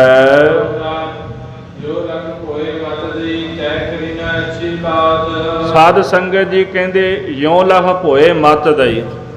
ਹੁਣ ਜਿਹੜਾ ਬੈਰਮ ਖਾਨ ਸੀਗਾ ਇਹ ਸਿਕੰਦਰ ਦਾ ਪੁੱਤਰ ਸੀ, ਸਿਕੰਦਰ ਕਾਣੇ ਦਾ। ਤੇ ਜਦੋਂ ਇਹਨੇ ਦੌਲਤ ਖਾਨ ਦੇ 4 ਪੁੱਤਰ ਮਾਰ ਦਿੱਤੇ, ਹੋਰ ਸੂਬੇਦਾਰ ਮਾਰ ਦਿੱਤੇ, ਤੇ ਜਿਹੜਾ ਰਾਏ ਭੋਏ ਸੀ ਤਲਵੰਡੀ ਦਾ ਰਾਜਾ ਸੀਗਾ, ਜੋ ਵਜ਼ੀਰ ਬਣਿਆ ਸੀ ਇਹਦਾ, ਉਹਨੇ ਮਤ ਦਿੱਤੀ ਆ ਕੇ, ਆਖਣ ਲੱਗਾ ਬੈਰਮ ਖਾਨ ਨੂੰ, ਹੇ ਬਾਦਸ਼ਾਹ, ਜਿਹੜੇ ਪੁਰਾਣੇ ਸੂਬੇਦਾਰ ਨੇ ਉਹਨਾਂ ਨੂੰ ਮਾਰਨਾ ਠੀਕ ਨਹੀਂ, ਇਹਨਾਂ ਅਤਿਆਚਾਰ ਜਿਹੜਾ ਉਹ ਕਰਨਾ ਠੀਕ ਨਹੀਂ ਹੈ, ਤੈਂ ਕਰੀ ਨਾ ਅੱਛੀ ਬਾਤ, ਜੋ ਕੁਝ ਤੂੰ ਕੀਤਾ ਹੈ ਠੀਕ ਨਹੀਂ ਕੀਤਾ। ਇਹ ਜਿਹੜੇ ਪੁਰਾਣੇ ਸੂਰਮੇ ਨੇ ਨਾ, ਸਾਡੇ ਨਵਾਬ ਨੇ, ਸਾਡੇ ਫੌਜਦਾਰ ਨੇ, ਸਾਡੇ ਕਮਾਂਡਰ ਨੇ, ਇਹਨਾਂ ਤੋਂ ਬਿਨਾਂ ਮੁਲਕ ਨਹੀਂ ਸੰਭਾਲਿਆ ਜਾਣਾ ਸਾਡੇ ਕੋਲੋਂ। ਉਹ ਸਿਆਣੇ ਇਨਸਾਨ ਨੇ, ਉਹਨਾਂ ਨੇ ਜ਼ਿੰਦਗੀ ਵਿੱਚ ਤਜਰਬਾ ਕਮਾਇਆ, ਹਿੰਦੁਸਤਾਨ ਨੂੰ ਪਹਿਲਾਂ ਸੰਭਾਲ ਕੇ ਰੱਖਿਆ ਹੈ। ਹੁਣ ਤੁਸੀਂ ਉਹਨਾਂ ਨੂੰ ਕੱਢ ਦਿੱਤਾ, ਤੁਸੀਂ ਕੱਢਿਆ ਨਹੀਂ, ਤੁਸੀਂ ਉਹਨਾਂ ਨੂੰ ਕਤਲ ਵੀ ਕਰਨਾ ਸ਼ੁਰੂ ਕਰ ਦਿੱਤਾ। ਦੌਲਤ ਖਾਨ ਦੇ 4 ਦੇ 4 ਪੁੱਤਰ ਤੁਸੀਂ ਮਾਰ ਦਿੱਤੇ, 2 ਕੰਧਾਂ 'ਚ ਚੜਾ ਦਿੱਤੇ, ਦੋਵਾਂ ਦਾ ਸਿਰ ਲਾ ਦਿੱਤਾ ਤੁਸੀਂ ਤਲਵਾਰਾਂ ਦੇ ਨਾਲ। ਇਹ ਜੋ ਕੁਝ ਕੀਤਾ ਤੁਸੀਂ ਸਹੀ ਨਹੀਂ ਕੀਤਾ। ਹੁਣ ਰਾਏ ਭੋਏ ਨੇ ਤਾਂ ਚੰਗੀ ਗੱਲ ਕਹੀ ਸੀਗੀ ਬੈਰਮ ਖਾਨ ਨੂੰ ਵੀ ਜੋ ਕਰ ਰਿਹਾ ਤੂੰ ਠੀਕ ਨਹੀਂ ਕਰ ਰਿਹਾ, ਇਹ ਅਤਿਆਚਾਰ ਇੱਥੇ ਬੰਦ ਕਰ ਦੇ। ਗੱਲ ਤਾਂ ਉਹਨੇ ਚੰਗੀ ਕਹੀ, ਪਰ ਬੈਰਮ ਖਾਨ ਬੁਰਾ ਮਨਾ ਗਿਆ, ਉਹਨੂੰ ਇਹ ਗੱਲ ਜਿਹੜੀ ਸੀ ਉਹ ਚੰਗੀ ਨਹੀਂ ਲੱਗੀ ਹੈ। ਰਾਏ ਭੋਏ ਨੂੰ ਵੀ ਮਰਵਾ ਦਿੱਤਾ, ਜਿਹੜਾ ਰਾਏ ਬੁਲਾਰ ਦਾ ਪਿਤਾ ਸੀਗਾ ਉਹਨੂੰ ਵੀ ਇਹਨੇ ਮਰਵਾ ਦਿੱਤਾ ਹੈ। ਸਾਧ ਸੰਗਤ ਜੀ, ਉਹਦੀ ਜਿਹੜੀ ਕਹਾਵਤ ਹੈ ਨਾ, ਉਹ ਵੀ ਸੰਸਾਰ ਦੇ ਵਿੱਚ ਬੜੀ ਪ੍ਰਸਿੱਧ ਹੈ। ਇੱਕ ਜਿਹੜਾ ਦਰਵੇਸ਼ ਸੀਗਾ ਉਹ ਹਕੀਮ ਸੀਗਾ, ਉਹ ਕਿਸੇ ਰਾਜੇ ਕੋਲ ਚਲਾ ਗਿਆ ਤੇ ਰਾਜੇ ਨੂੰ ਬਿਮਾਰੀ ਸੀ, ਤੇ ਜਾ ਕੇ ਰਾਜੇ ਨੂੰ ਸਮਝਾਉਣ ਲੱਗਾ ਵੀ ਇਹ ਨਹੀਂ ਖਾਣਾ, ਇਹ ਨਹੀਂ ਖਾਣਾ, ਦਵਾਈ ਸਮੇਂ ਸਿਰ ਖਾਣੀ ਹੈ। ਰਾਜੇ ਨੇ ਉਹਨੂੰ ਹੀ ਮਰਵਾ ਦਿੱਤਾ। ਤੂੰ ਕੌਣ ਹੁੰਦਾ ਮੈਨੂੰ ਇੰਨੀ ਗੱਲ ਕਹਿਣ ਵਾਲਾ? ਗੱਲ ਤਾਂ ਉਹਨੇ ਚੰਗੀ ਆਖੀ ਸੀ ਨਾ, ਪਰ ਚੰਗੀ ਗੱਲ ਪਿੱਛੇ ਉਹਨੂੰ ਮਰਵਾ ਦਿੱਤਾ। ਕਹਾਵਤ ਬਣੀ ਹੋਈ ਸੰਸਾਰ ਵਿੱਚ। ਹੁਣ ਰਾਏ ਭੋਏ ਨੇ ਚੰਗੀ ਗੱਲ ਕਹੀ, ਪਰ ਬਾਦਸ਼ਾਹ ਨੇ ਮਰਵਾ ਦਿੱਤਾ। ਤੂੰ ਕੌਣ ਹੁੰਦਾ ਮੈਨੂੰ ਸਲਾਹਾਂ ਦੇਣ ਵਾਲਾ? ਮੈਂ ਹਿੰਦੁਸਤਾਨ ਦਾ ਬਾਦਸ਼ਾਹ, ਤੇਰੀ ਕੀ ਔਕਾਤ ਹੈ ਤੂੰ ਮੈਨੂੰ ਇਹੋ ਜੀ ਗੱਲ ਕਹਿ ਦਏ। ਇਸ ਤਰ੍ਹਾਂ ਰਾਏ ਭੋਏ ਨੂੰ ਮਰਵਾ ਦਿੱਤਾ ਗਿਆ। ਦੌਲਤ ਖਾਨ ਦੇ 4 ਪੁੱਤਰਾਂ ਦਾ ਕਤਲ ਕੀਤਾ ਗਿਆ ਹੈ। ਸਾਧ ਸੰਗਤ ਜੀ, ਇਹ ਪੌੜੀ ਜਿਹੜੀ ਸੀ ਉਚਾਰਨ ਕੀਤੀ ਗਈ ਉਸ ਸਮੇਂ ਦੇ ਵਿੱਚ, ਜੋ ਕਹਾਵਤ ਸੀ, ਮੀਏ ਭੋਏ ਮਾਰਿਓ ਖੁੱਲ ਗਈ ਬਹਾਰੀ। ਜਦੋਂ ਬੈਰਮ ਖਾਨ ਨੇ ਰਾਏ ਬੁਲਾਰ ਦੇ ਪਿਤਾ ਨੂੰ, ਰਾਏ ਭੋਏ ਨੂੰ ਮਾਰ ਦਿੱਤਾ ਨਾ, ਤੇ ਹਿੰਦੁਸਤਾਨ ਦੇ ਰਾਜ ਭਾਗ ਦੀ ਬੁਹਾਰੀ ਦਾ ਭਾਵ ਜਿਹੜਾ ਬੌਕਰ ਹੁੰਦਾ ਨਾ, ਜਿਹਨੂੰ ਅੱਜ ਮਾਂਜਾ ਵੀ ਕਹਿ ਦਿੰਦੇ ਆਪਾਂ, ਉਹ ਮਾਂਜਾ ਜਦੋਂ ਖੁੱਲ ਜਾਏ ਤੇ ਤੀਲਾ ਤੀਲਾ ਹੋ ਜਾਂਦਾ ਹੈ। ਰਾਏ ਭੋਏ ਨੂੰ ਮਾਰਨ ਤੋਂ ਬਾਅਦ ਹਿੰਦੁਸਤਾਨ ਦਾ ਰਾਜ ਭਾਗ ਜਿਹੜਾ ਸੀ ਨਾ, ਤੀਲਾ ਤੀਲਾ ਹੋ ਗਿਆ, ਸਾਰਾ ਕੁਝ ਹੀ ਖਿਲਰ ਗਿਆ ਹੈ।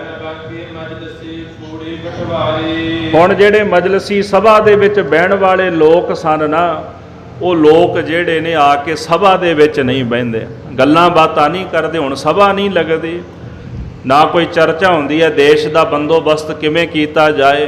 ਦੇਵ ਤੇ ਆਈ ਹੋਈ ਮੁਸੀਬਤ ਜਿਹੜੀ ਹੈ ਉਹਦਾ ਸਲਾਹ ਮਸ਼ਵਰਾ ਕੋਈ ਨਹੀਂ ਕਰਦਾ, ਤੇ ਲੁਕ ਲੁਕ ਕੇ ਸਾਰੀਆਂ ਗੱਲਾਂ ਹੁੰਦੀਆਂ ਹਨ।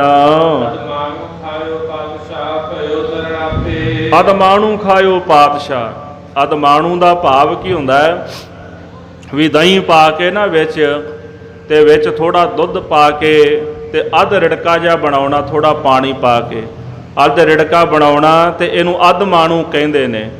ਜਿਹੜਾ ਬੈਰਮ ਖਾਂ ਸੀ ਉਹਨੇ ਅੱਧ ਮਾਣੂ ਪੀਤਾ ਹੋਇਆ ਸੀ, ਬੜਾ ਜਵਾਨ ਹੋ ਗਿਆ, ਬੜਾ ਤਾਕਤਵਰ ਹੋ ਗਿਆ, ਤੇ ਜਿੰਨਾ ਤਾਕਤਵਰ ਹੋਇਆ ਉਹਨਾਂ ਹੰਕਾਰ ਪੈਦਾ ਹੋ ਗਿਆ।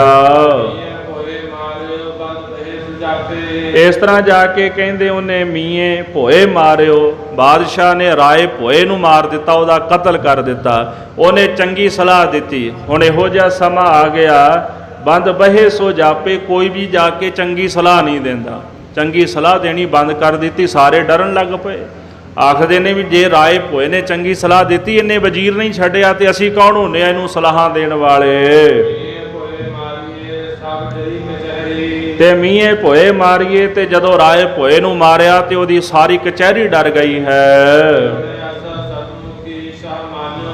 ਸਾਰਿਆਂ ਦੇ ਮਨ ਵਿੱਚ ਜੀਵਨ ਦੀ ਆਸਾ ਮੁੱਕ ਗਈ।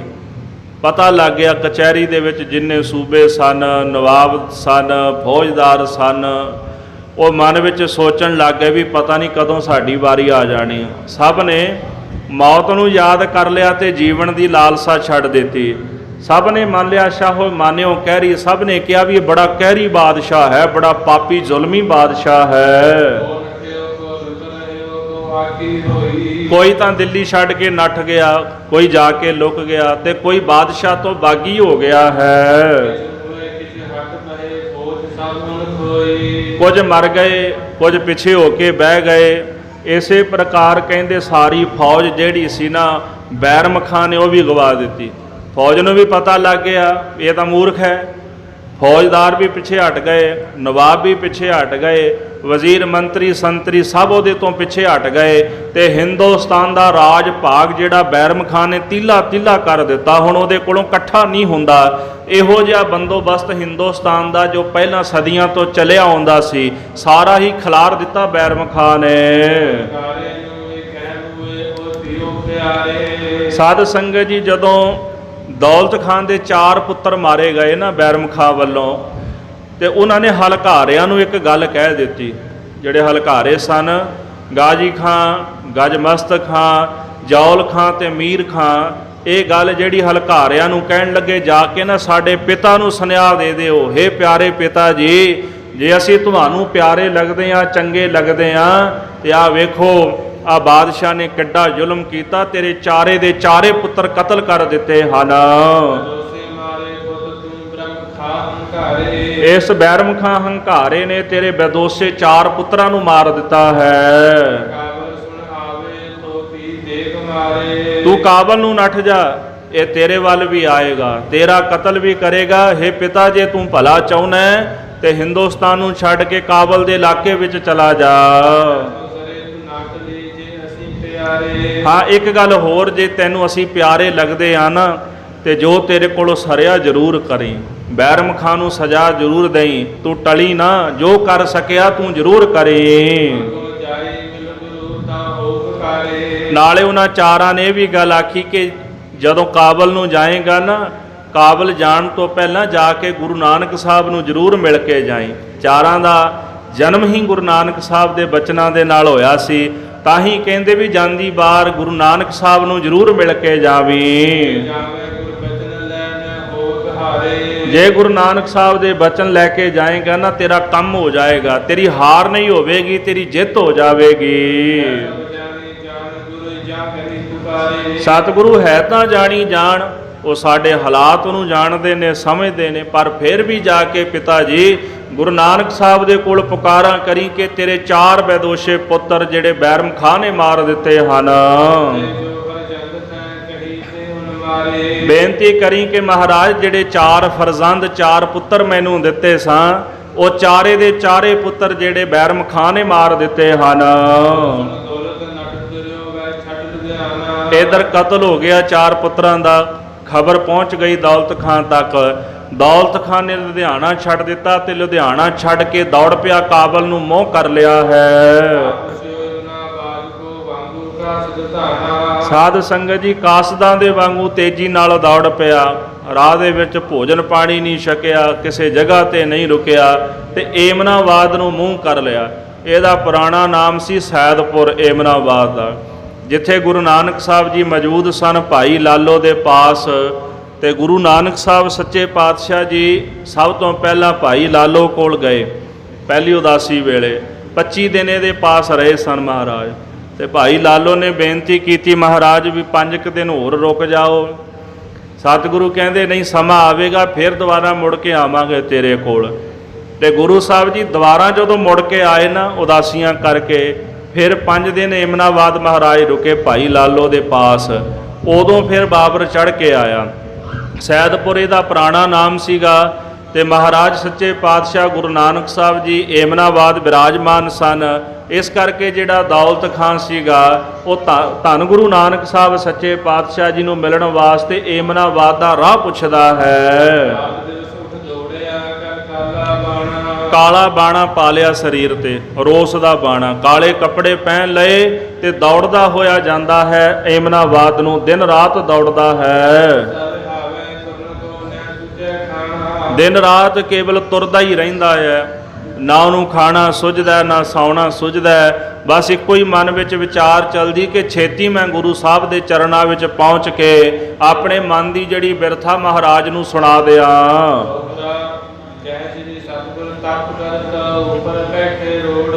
ਮਹਾਰਾਜ ਗੁਰੂ ਨਾਨਕ ਸਾਹਿਬ ਸੱਚੇ ਪਾਤਸ਼ਾਹ ਏਮਨਾਬਾਦ ਬਿਰਾਜਮਾਨ ਸਨ। ਉਥੇ ਰੋੜਾਂ ਤੇ ਬਹਿ ਕੇ ਤਪ ਕਰ ਰਹੇ ਸਨ। ਰੋੜਾਂ ਕੀ ਗੁਰ ਕਰੀ ਵਿਛਾਈ, ਭਾਈ ਗੁਰਦਾਸ ਜੀ ਲਿਖਦੇ ਨੇ। ਤੇ ਉਥੇ ਅਸਥਾਨ ਵੀ ਜਿਹੜਾ ਸ਼ਸ਼ੋਭਤ ਹੈ ਗੁਰਦੁਆਰਾ ਰੋੜੀ ਸਾਹਿਬ, ਭਾਈ ਕਾਨ ਸਿੰਘ ਨਾਭਾ ਲਿਖਦੇ। ਹੁਣ ਅੱਜ ਕੱਲ੍ਹ ਇਹ ਸਥਾਨ ਪਾਕਿਸਤਾਨ ਦੇ ਇਲਾਕੇ ਵਿੱਚ, ਹੁਣ ਤਾਂ ਥੇ ਹੀ ਬਣ ਗਿਆ। ਜਦੋਂ ਬਾਬਰ ਆਇਆ ਸੀ ਥੇ ਬਣਾ ਦਿੱਤਾ ਉਹਨੇ। ਤੇ ਇੱਥੇ ਗੁਰਦੁਆਰਾ ਰੋੜੀ ਸਾਹਿਬ ਸ਼ਸ਼ੋਭਤ ਹੈ। ਮਹਾਰਾਜ ਰੋੜਾਂ ਦੀ ਵਿਛਾਈ ਕਰਕੇ ਨਾ ਧਰਤੀ ਤੇ ਰੋੜਾਂ ਦੇ ਉੱਪਰ ਬਹਿ ਕੇ ਮਹਾਰਾਜ ਤਪ ਕਰਦੇ ਹਨ। ਦੌੜ ਕੇ ਤਰਾ ਤਰਾ ਕਰਦਾ ਹੋਇਆ, ਤਰਾਹੇ ਦਾ ਭਾਵ ਵੀ ਰੱਖ ਲਓ ਰੱਖ ਲਓ, ਇਹ ਬੇਨਤੀਆਂ ਕਰਦਾ ਹੋਇਆ ਦੌਲਤ ਖਾਂ ਮਹਾਰਾਜ ਦੇ ਚਰਨਾਂ ਤੇ ਢਹਿ ਪਿਆ ਹੈ।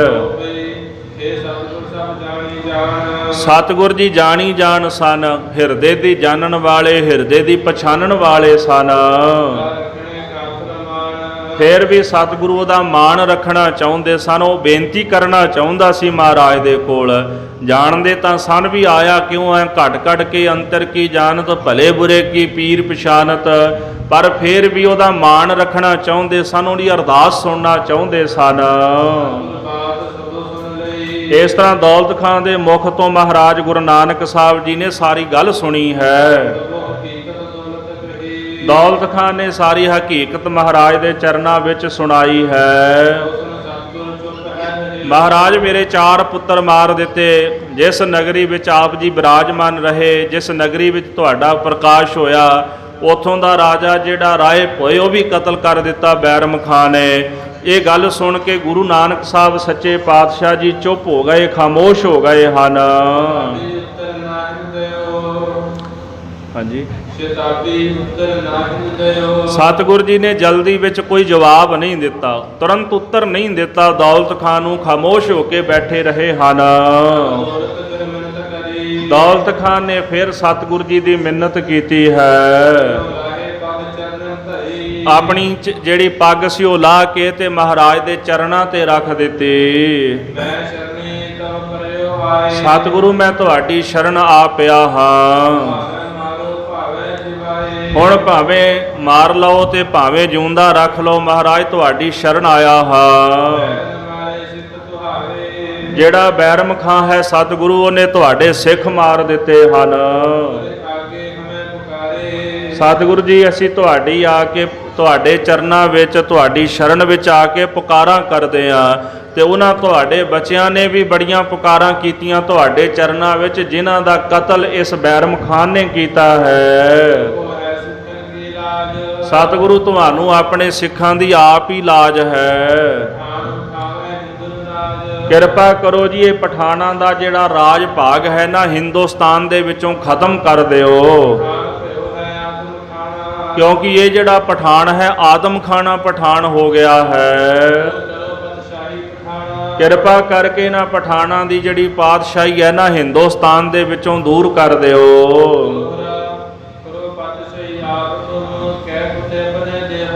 ਸਤਿਗੁਰ ਜੀ ਕਿਰਪਾ ਕਰੋ, ਪਠਾਨਾਂ ਕੋਲੋਂ ਪਾਤਸ਼ਾਹੀ ਖੋ ਕੇ ਨਾ, ਜਾਂ ਤਾਂ ਹਿੰਦੁਸਤਾਨ ਦੀ ਪਾਤਸ਼ਾਹੀ ਤੁਸੀਂ ਆਪ ਸੰਭਾਲ ਲਓ, ਆਪ ਹਿੰਦੁਸਤਾਨ ਦੇ ਬਾਦਸ਼ਾਹ ਬਣ ਜਾਓ, ਤੇ ਜਾਂ ਫਿਰ ਆਪਣੇ ਪੁੱਤਰਾਂ ਨੂੰ ਇਹ ਜਿਹੜੀ ਪਾਤਸ਼ਾਹੀ ਦੇ ਦਿਓ, ਤੁਹਾਡੇ ਪੁੱਤਰ ਜਿਹੜੇ ਨੇ ਉਹ ਹਿੰਦੁਸਤਾਨ ਦੇ ਬਾਦਸ਼ਾਹ ਬਣ ਜਾਣਗੇ। ਇਹ ਅਤਿਆਚਾਰ ਤਾਂ ਨਹੀਂ ਨਾ ਹੋਵੇਗਾ, ਇਹ ਪਾਪ ਨਹੀਂ ਹੋਵੇਗਾ। ਸਤਿਗੁਰੂ ਹਿੰਦੁਸਤਾਨ ਦੀ ਬੜੀ ਵੱਡੀ ਪਾਤਸ਼ਾਹੀ ਹੈ, ਇਹ ਤੁਸੀਂ ਆਪਣੇ ਪਾਸ ਰੱਖ ਲਓ। ਇਸ ਪਾਤਸ਼ਾਹੀ ਕਰਕੇ ਜੇ ਪਾਤਸ਼ਾਹੀ ਤੁਹਾਡੇ ਘਰ ਵਿੱਚ ਰਹੇਗੀ ਤੇ ਹਿੰਦੁਸਤਾਨ ਦੇ ਲੋਕ ਸੁਖੀ ਵਸਣਗੇ। ਸਤਿਗੁਰੂ ਕਹਿਣ ਲੱਗੇ, ਹੇ ਦੌਲਤ ਖਾਂ, ਸਾਨੂੰ ਪਾਤਸ਼ਾਹੀ ਦੀ ਲੋੜ ਨਹੀਂ, ਸਾਨੂੰ ਕਿਸੇ ਤਰ੍ਹਾਂ ਦੀ ਪਾਤਸ਼ਾਹੀ ਦੀ ਜ਼ਰੂਰਤ ਨਹੀਂ ਹੈ। ਇਹ ਵਿਚਾਰੀ ਹਿੰਦੁਸਤਾਨ ਦੀ ਪਾਤਸ਼ਾਹੀ ਕੀ ਹੈ? ਅਸੀਂ ਤਾਂ ਇਹੋ ਜੀਆਂ ਲੱਖਾਂ ਕਰੋੜਾਂ ਪਾਤਸ਼ਾਹੀਆਂ ਨੂੰ ਠੋਕਰ ਮਾਰ ਦਿੱਤੀ ਹੈ। ਜੋ ਸੁਖ ਸਭ ਗੋਬਿੰਦ ਕੀ ਸੇਵਾ, ਸੋ ਸੁਖ ਰਾਜ ਨ ਲਈ ਹੈ।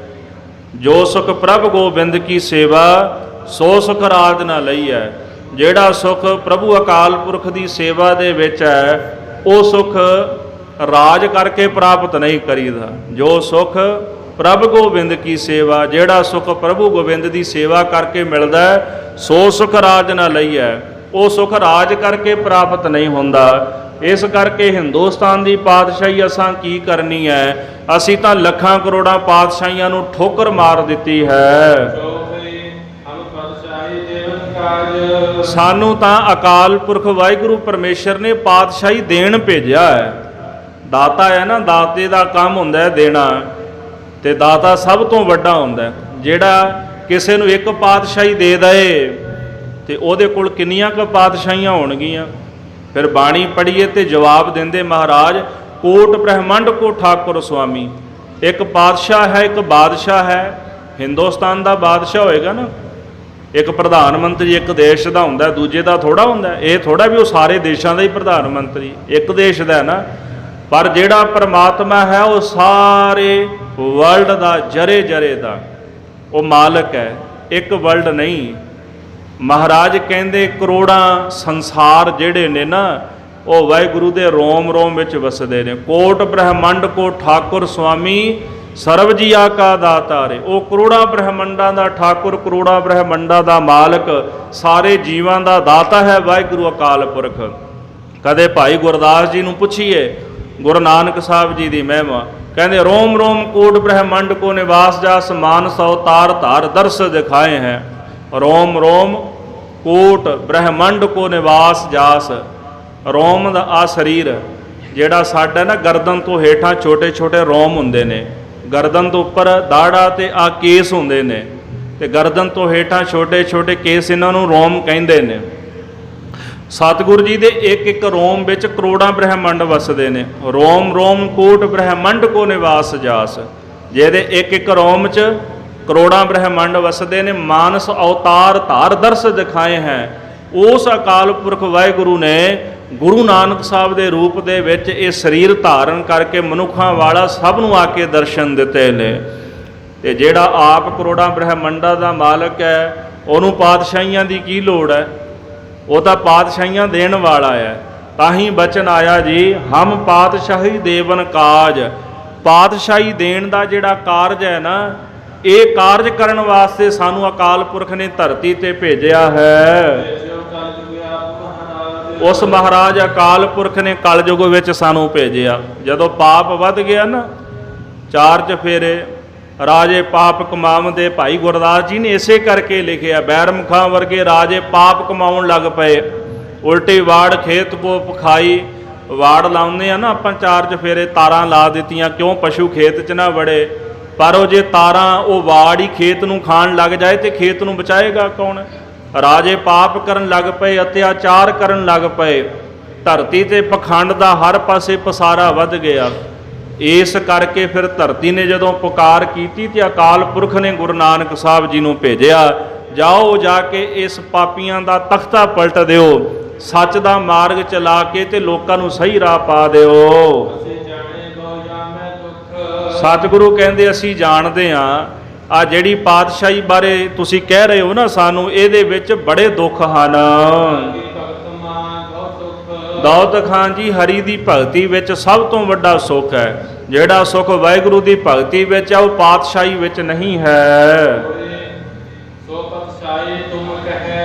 ਆਪ ਮੈਂ ਦੇਉ। ਸਤਿਗੁਰ ਜੀ ਕਹਿੰਦੇ ਦੌਲਤ ਖਾਂ ਜਿਹੜੀ ਪਾਤਸ਼ਾਹੀ ਤੂੰ ਲੈਣ ਵਾਸਤੇ ਸਾਨੂੰ ਕਹਿ ਰਿਹਾ ਹੈ, ਅਸੀਂ ਇਹ ਕੀ ਕਰਨੀ ਪਾਤਸ਼ਾਹੀ, ਸਾਨੂੰ ਇਹਦੀ ਲੋੜ ਨਹੀਂ ਹੈ। ਪਹਿਲੇ ਛੋਟੀ ਫਿਰ ਲਈ ਜਗ ਚਟ ਕੇ ਲਗੇਉ। ਤੇ ਦੂਜੀ ਗੱਲ, ਪਹਿਲਾਂ ਅਸੀਂ ਪਾਤਸ਼ਾਹੀ ਛੱਡ ਦਿੱਤੀ, ਅਸੀਂ ਫੇਰ ਜੇ ਪਾਤਸ਼ਾਹੀ ਲੈ ਲਈਏ ਤੇ ਲੋਕ ਸਾਨੂੰ ਮਖੌਲ ਕਰਨਗੇ ਵੀ ਪਹਿਲਾਂ ਘਰ-ਬਾਰ ਛੱਡ ਦਿੱਤਾ, ਉਦਾਸੀਆਂ ਵਾਲਾ ਬਾਣਾ ਪਹਿਨ ਲਿਆ ਤੇ ਲੋਕਾਂ ਨੂੰ ਜਾ ਕੇ ਸੱਚ ਦਾ ਰਾਹ ਵਿਖਾਇਆ ਤੇ ਫਿਰ ਆਪ ਹੀ ਪਾਤਸ਼ਾਹੀ ਲੈ ਲਈ, ਫਿਰ ਲੋਕ ਸਾਨੂੰ ਮਖੌਲ ਕਰਨਗੇ ਨਾ।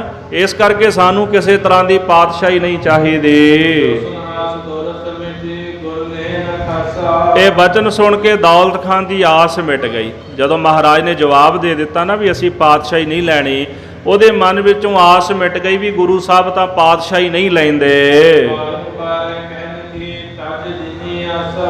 ਉਹਨੇ ਕੁਝ ਸਮਾਂ ਬੇਨਤੀ ਵੀ ਕੀਤੀ ਪਰ ਮਹਾਰਾਜ ਨੇ ਜਵਾਬ ਦਿੱਤਾ ਵੀ ਸਾਨੂੰ ਪਾਤਸ਼ਾਹੀ ਨਹੀਂ ਚਾਹੀਦੀ। ਉਹਦੇ ਮਨ ਵਿੱਚੋਂ ਆਸ ਮਿਟ ਗਈ ਤੇ ਉਹ ਕਹਿੰਦਾ ਹੁਣ ਵਾਰ-ਵਾਰ ਵੀ ਕੀ ਕਹਿਣਾ ਮਹਾਰਾਜ ਨੂੰ, ਵੀ ਜੇ ਕਹਿਣਾ ਇੱਕ ਵਾਰੀ ਕਹਿੰਦਾ, ਦੋ ਵਾਰੀ ਕਹਿੰਦਾ, ਜੇ ਮੰਨਣੀ ਹੁੰਦੀ ਤਾਂ ਉਦੋਂ ਹੀ ਮੰਨ ਲੈਂਦੇ, ਤੇ ਹੁਣ ਵਾਰ-ਵਾਰ ਕਹਿਣ ਦਾ ਵੀ ਫਾਇਦਾ ਕੋਈ ਨਹੀਂ ਹੈ। ਦੌਲਤ ਖਾਂ ਫਿਰ ਮਹਾਰਾਜ ਨੂੰ ਬੇਨਤੀ ਕਰਦਾ, ਸਤਿਗੁਰ ਜੀ ਜੇ ਤੁਸੀਂ ਆਪ ਪਾਤਸ਼ਾਹੀ ਨਹੀਂ ਲੈਣਾ ਚਾਹੁੰਦੇ, ਸਤਿਗੁਰੂ ਮਹਾਰਾਜ ਕਿਰਪਾ ਕਰੋ ਫਿਰ ਪਠਾਣਾ ਕੋਲੋਂ ਖੋਹ ਲਓ। ਇਹ ਅਤਿਆਚਾਰ ਕਰ ਰਹੇ ਨੇ ਨਾ, ਫਿਰ ਇਹਨਾਂ ਕੋਲੋਂ ਪਾਤਸ਼ਾਹੀ ਖੋਹ ਲਓ ਤੇ ਮੁਗਲਾਂ ਨੂੰ ਦੇ ਦਿਓ। ਕਿਉਂਕਿ ਹਿੰਦੁਸਤਾਨ ਵਿੱਚ ਪਹਿਲਾਂ ਪਠਾਣਾ ਨੇ ਰਾਜ ਕੀਤਾ ਕਈ ਸਾਲ, ਪਠਾਣਾ ਤੋਂ ਬਾਅਦ ਫਿਰ ਇਹ ਰਾਜ ਜਿਹੜਾ ਹੈ ਮੁਗਲਾਂ ਦੇ ਕੋਲ ਆਇਆ। ਪਹਿਲੇ ਸਾਡੇ ਹਿੰਦੁਸਤਾਨ ਵਿੱਚ ਹਿੰਦੂ ਰਾਜੇ ਰਾਜ ਕਰਦੇ ਰਹੇ, ਫਿਰ ਪਠਾਣਾ ਦਾ ਰਾਜ ਆਇਆ, ਫਿਰ ਮੁਗਲਾਂ ਨੇ ਕਈ ਸੌ ਸਾਲ ਰਾਜ ਕੀਤਾ, ਫਿਰ ਅੰਗਰੇਜ਼ ਆ ਗਏ ਹਿੰਦੁਸਤਾਨ ਦੇ ਵਿੱਚ, ਫਿਰ ਅੰਗਰੇਜ਼ਾਂ ਨੇ ਰਾਜ ਕੀਤਾ। ਉਸ ਤੋਂ ਬਾਅਦ ਫਿਰ ਹੁਣ ਜਾਂ ਹਿੰਦੂ ਸਰਕਾਰਾਂ ਜਿਹੜੀਆਂ ਚੱਲੀਆਂ ਆਉਂਦੀਆਂ ਨੇ, ਇਹ ਜਿਹੜੀ ਖੇਡ ਚੱਲਦੀ ਆ ਇੱਕ ਦੂਜੇ ਨਾਲ ਵਾਰੀ ਵੱਟੇ ਵਾਲੀ, ਕਦੀ ਉਹ ਬਣ ਗਿਆ ਕਦੀ ਉਹ ਬਣ ਗਿਆ। ਹੁਣ ਇਹੋ ਜਿਹਾ ਤੰਤਰ ਚੱਲਦਾ ਪਿਆ ਅੱਜ ਦਾ ਸਮਾਂ ਜਿਹੜਾ ਚੱਲਦਾ ਪਿਆ। ਇਸ ਪ੍ਰਕਾਰ ਸਾਧ ਸੰਗਤ ਜੀ ਸਮੇਂ-ਸਮੇਂ ਨਾਲ ਬਾਦਸ਼ਾਹੀਆਂ ਤੇ ਤਖਤਾਂ ਦੇ ਰਾਜੇ ਬਦਲਦੇ ਰਹਿੰਦੇ ਨੇ। ਇਸ ਪ੍ਰਕਾਰ ਪਠਾਨ ਰਾਜ ਕਰਦੇ ਸਨ ਪਹਿਲਾਂ ਹਿੰਦੁਸਤਾਨ ਤੇ ਦੌਲਤ ਖਾਂ ਕਹਿੰਦਾ ਮਹਾਰਾਜ ਵੀ ਫਿਰ ਪਠਾਣਾ ਕੋਲੋਂ ਖੋਹ ਲਓ, ਜੇ ਤੁਸੀਂ ਨਹੀਂ ਨਾ ਲੈਣੀ, ਪਰ ਪਠਾਣਾ ਕੋਲੋਂ ਖੋਹ ਕੇ ਕਿਸੇ ਹੋਰ ਨੂੰ ਦੇ ਦਿਓ, ਕਿਸੇ ਹੋਰ ਨੂੰ ਇਹਦਾ ਮਾਲਕ ਬਣਾ ਦਿਓ।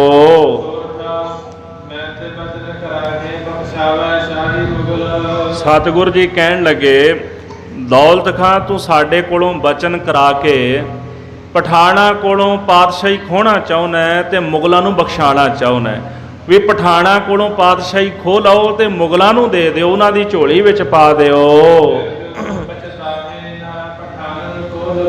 ਪਰ ਤੈਨੂੰ ਬਾਅਦ 'ਚ ਪਛਤਾਣਾ ਪਏਗਾ, ਕਿਉਂ ਜੇ ਇੱਕ ਵਾਰੀ ਪਾਤਸ਼ਾਹੀ ਮੁਗਲਾਂ ਨੂੰ ਮਿਲ ਗਈ ਮੁੜ ਕੇ ਪਠਾਣਾ ਨੂੰ ਨਹੀਂ ਲੱਭਣੀ। ਅੱਜ ਤਾਂ ਜਿਹੜੇ ਲੋਧੀ ਪਠਾਨ ਜਿਹੜੇ ਮਾਲਕ ਨੇ ਹਿੰਦੁਸਤਾਨ ਦੇ, ਇਸ ਤੋਂ ਬਾਅਦ ਤੁਹਾਨੂੰ ਰਾਜ ਭਾਗ ਨਹੀਂ ਮਿਲਣਾ। ਤੇਰੀ ਮਰਜ਼ੀ ਹੈ, ਤੂੰ ਸਾਡੇ ਕੋਲੋਂ ਬਚਨ ਕਰਾਉਣਾ ਚਾਹੁੰਦਾ ਵੀ ਪਠਾਣਾ ਕੋਲੋਂ ਖੋਹ ਲਓ ਤੇ ਮੁਗਲਾਂ ਨੂੰ ਦੇ ਦਿਓ, ਪਰ ਪਠਾਣਾ ਨੂੰ ਮੁੜ ਕੇ ਬਾਦਸ਼ਾਹੀ ਨਹੀਂ ਮਿਲਣੀ।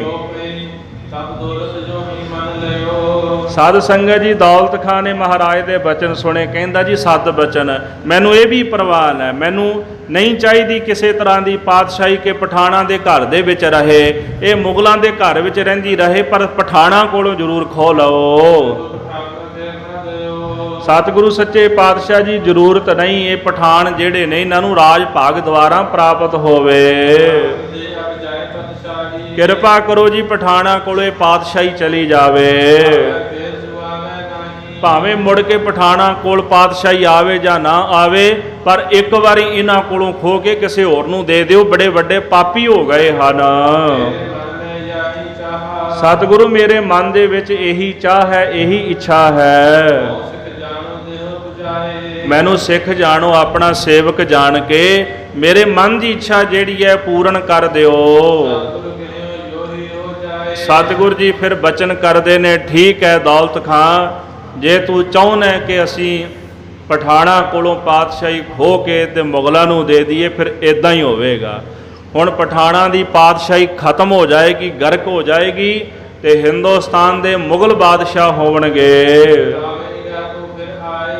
ਪਰ ਸਤਿਗੁਰੂ ਕਹਿੰਦੇ ਬਾਅਦ 'ਚ ਪਛਤਾਉਣਾ ਤੈਨੂੰ ਫਿਰ ਵੀ ਪੈਣਾ, ਤੂੰ ਮੁੜ ਕੇ ਪਛਤਾ ਕੇ ਫਿਰ ਸਾਡੇ ਕੋਲ ਹੀ ਆਵੇਂਗਾ। ਸਤਿਗੁਰੂ ਜੀ ਕਹਿੰਦੇ ਇਸ ਤਰ੍ਹਾਂ ਕਰ, ਹੁਣ ਤੂੰ ਕਾਬਲ ਚਲਾ ਜਾ, ਕਾਬਲ ਦੇ ਰਾਹ ਪੈ ਜਾ। ਬਾਬਰ ਕੋਲੇ ਆਓ ਚੜਾਏ, ਉਥੇ ਬਾਬਰ ਬਾਦਸ਼ਾਹ ਹੈ, ਬਾਬਰ ਨੂੰ ਜਾ ਕੇ ਬੇਨਤੀ ਕਰ, ਉਹਨੂੰ ਚੜਾ ਕੇ ਹਿੰਦੁਸਤਾਨ ਤੇ ਲੈ ਕੇ ਆ। ਜੋ ਉਸ ਕੋ ਹੈ ਇਨਕੀ ਚਾਹ, ਉਹਨੂੰ ਕਹਿ ਦਈ ਕਿ ਜੇ ਤੈਨੂੰ ਹਿੰਦੁਸਤਾਨ ਦੀ ਚਾਹਨਾ ਨਾ, ਜੇ ਇੱਥੋਂ ਦਾ ਰਾਜ ਭਾਗ ਲੈਣਾ ਚਾਹੁੰਦਾ ਤੇ ਹਿੰਦੁਸਤਾਨ ਤੇ ਹਮਲਾ ਕਰ ਦੇ।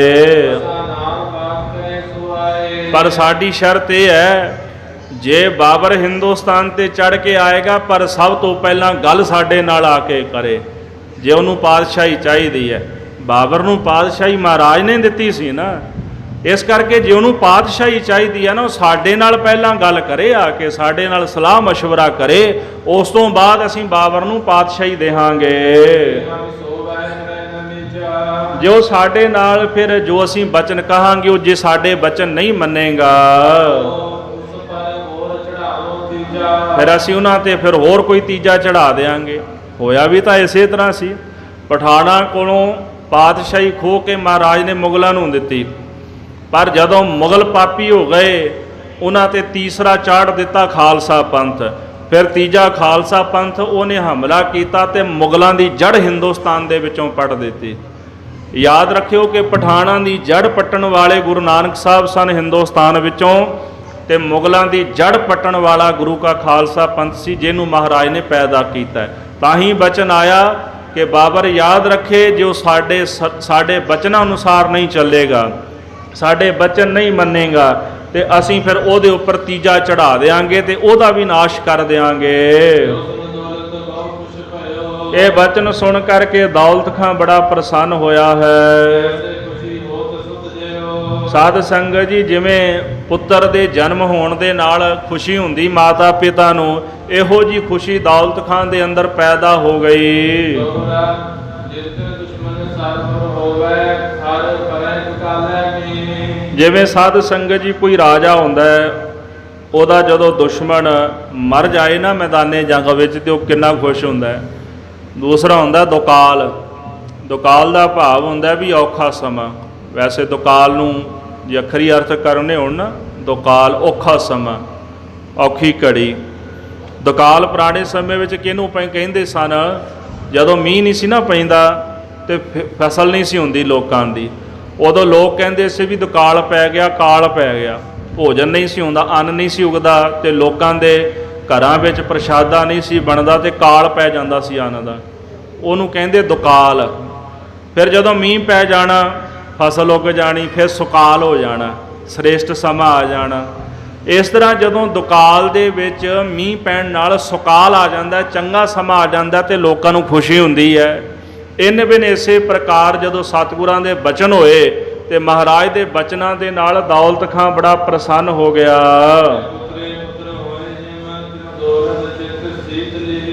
ਜਿਸ ਤਰ੍ਹਾਂ ਕੋਈ ਨਪੁੱਤਰਾ ਹੁੰਦਾ, ਭਾਵ ਜਿਹਦੇ ਕੋਲ ਪੁੱਤਰ ਨਾ ਹੋਵੇ, ਤੇ ਉਹਦੇ ਕੋਲ ਜੇ ਪੁੱਤਰ ਜਨਮ ਲੈ ਲਏ, ਉਹਦਾ ਹਿਰਦਾ ਸ਼ੀਤਲ ਹੋ ਜਾਂਦਾ ਹੈ। ਇਸ ਤਰ੍ਹਾਂ ਦੌਲਤ ਖਾਂ ਦਾ ਹਿਰਦਾ ਜਿਹੜਾ ਸ਼ੀਤਲ ਹੋ ਗਿਆ ਹੈ।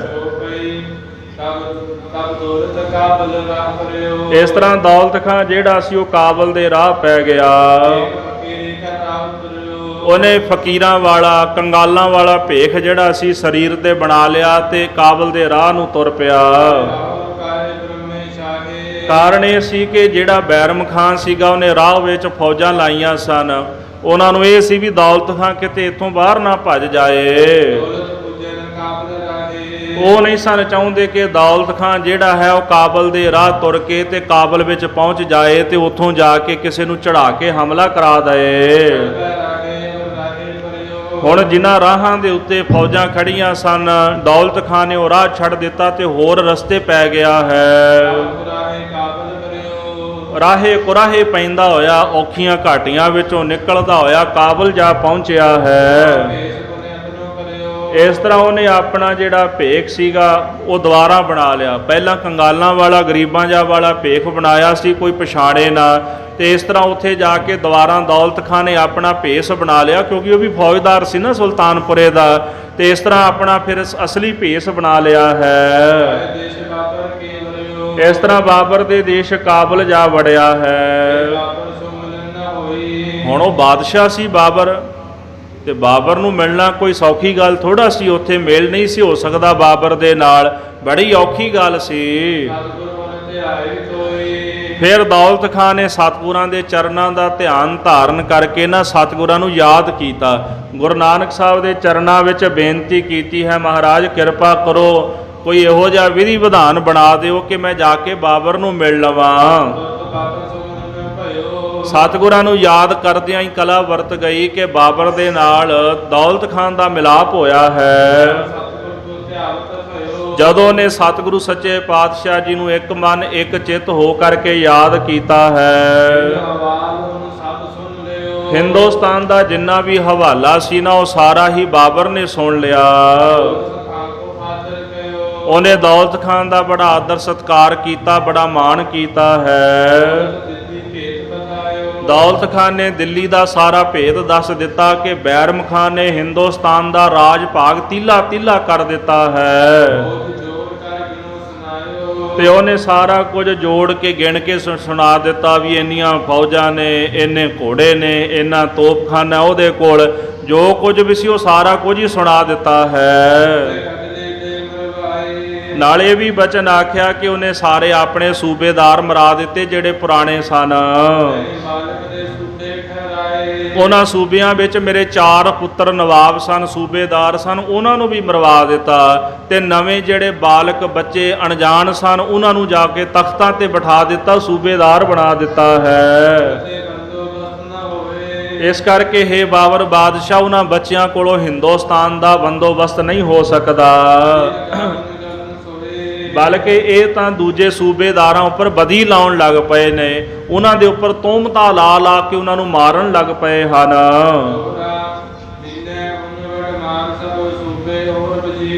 ਦੌਲਤ ਖਾਂ ਕਹਿੰਦਾ ਹੈ ਬਾਦਸ਼ਾਹ ਜਿੰਨੇ ਵੀ ਪੁਰਾਣੇ ਵੱਡੇ ਸੂਬੇਦਾਰ ਤੇ ਰਾਏ ਭੋਏ ਵਰਗੇ ਵਜ਼ੀਰ ਸਨ ਉਹਨਾਂ ਸਾਰਿਆਂ ਦਾ ਬੈਰਮ ਖਾਨ ਨੇ ਕਤਲ ਕਰ ਦਿੱਤਾ ਹੈ।